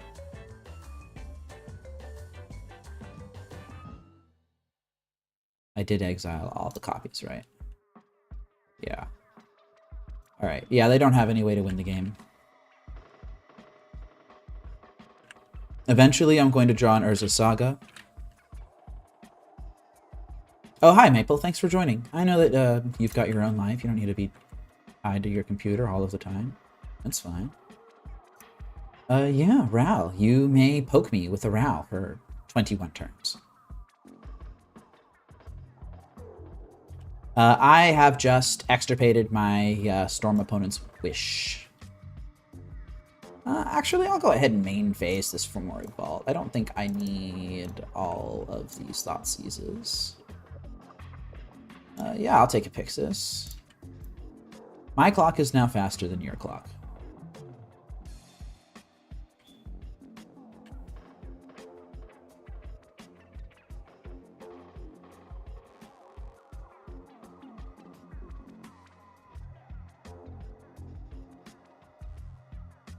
Really curious why they didn't reveal a Giganta. They had the ability to reveal Giganta, right? I will discard the Thoughtseize. Look at the top 2 of my deck, take an Ancient Stirrings. I don't really need Lantern, but I guess I'll grab it. I know my opponent doesn't have a way to win the game anymore. Well, I guess that revealed a Codex Shredder. Okay, you know what? That's fine.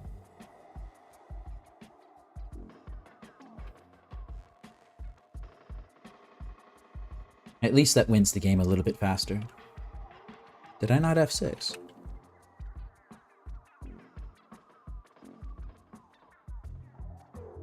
Perhaps my opponent is hoping that I can't mill them out in 13 minutes.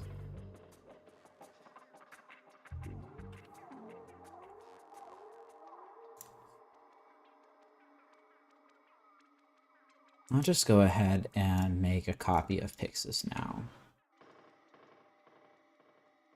It's just none of this matters anymore.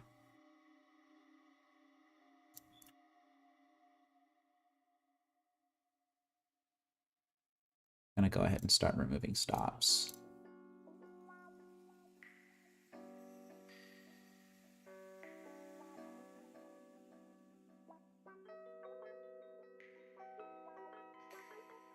Let's go ahead and mill our opponent here.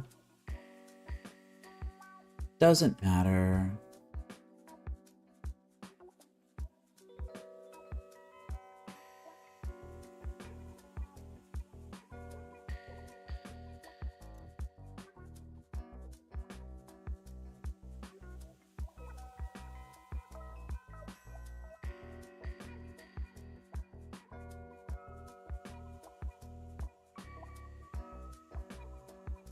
So, if you don't mind me asking, how did your D&D session go? Since, there's really nothing for me to, do here.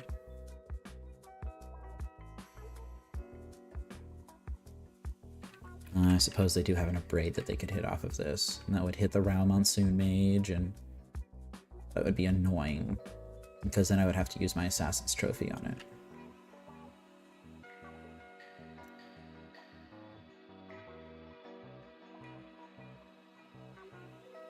I'm sure it's fine.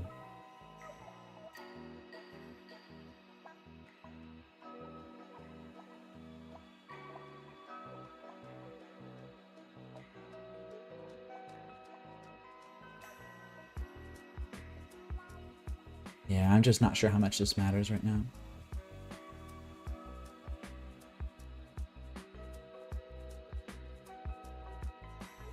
So my opponent could Abrade the Pithing Needle, and then they could flip Rao and just -2 it, and that would have them deal 2 damage to me a turn instead of 1? Does that even matter? I don't think that matters. There are no more game actions that need to be taken this game.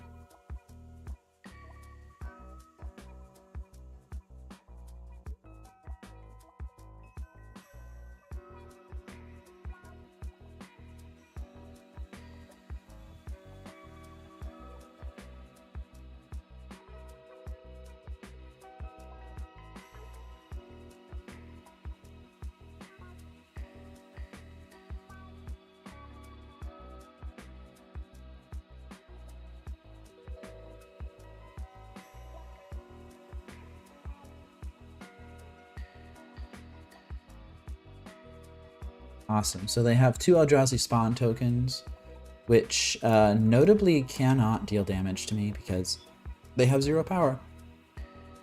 They have a Grape Shot in their hand. Whoa, where'd that Grape Shot come from? They had it in their deck the whole time, and I just didn't notice? Alright, sure, I guess. Yeah, that's fine. Well, that was a bit scary, wasn't it? Okay, well, it is another 3-2. Maybe if I had noticed the Grape Shot, then I would have been a little bit more careful with my exiling and stuff, huh? Oh well, drew enough discard that it didn't matter, I guess. So, what did I lose to? I lost to Boros Energy, and I lost to Amulet Titan, which is just on this insane build now that MH3 has dropped in Bloomburrow, and just insanely powerful stuff that deck is doing. I think the Boros Energy just came down to me not keeping the correct hands. Especially the second game, I feel like I could have done better. I really should have leveraged the London Mulligan more than I did. Just, you know, I can pretty comfortably go down to 6, especially since I play Ensnaring Bridge, and I need cards to not be in my hand. Like, in that game, if I had not had the Bloodchief's Thirst in hand, I actually would have had a chance at winning. It wouldn't have been very good, but it would have been better than what I had. Yeah. London Mulligan is good for that one. And the Amulet Titan list, honestly, that just straight up feels unwinnable. I'm just not sure how to handle that deck. It's possible that the Amulet Titan is now just our 298 matchup, like back in the day when we were playing against Big Boy Tron, Mono Green Tron, and they had their spheres, and the chromatic spheres and the chromatic stars, and they just had World Breakers, and they had both types of Karns, and it was just, oh, they had O-Stones, don't forget the O-Stones, and it was just, it felt miserable. But yeah, and for my wins, I felt like I played a little sloppy, but I drew out of it. I think it's all right. I think this is probably a decent 3-2. If I can dodge that Amulet Titan list, then one of these days I feel like I'll 5-0. But for now, I'm still positive, and I will keep doing it that way. All right. Well, thank you very much for all of the, like, literally, like, what, 5 people that tuned in. I appreciate you watching me play. I appreciate you watching me lose as well as win. I am still very much learning this deck. And I hope to get good enough to where I can start competing in some challenges like Taddy is doing. If you may not know, if you don't know already, go ahead and check out the Lantern Discord server. The link is in the description for this stream. You will see posts by none other than Taddy99, who is currently probably the best in the world at Lantern, actually. I don't think that is a stretch to say it. Taddy has a 60% win rate in challenges with Lantern. Still hasn't taken one down, but we are working on it. So yeah, go ahead and reach out to them if you want to see what a pro gamer looks like playing this deck. And I hope to see y'all next time I stream, which will probably be next week, Tuesday. All right, take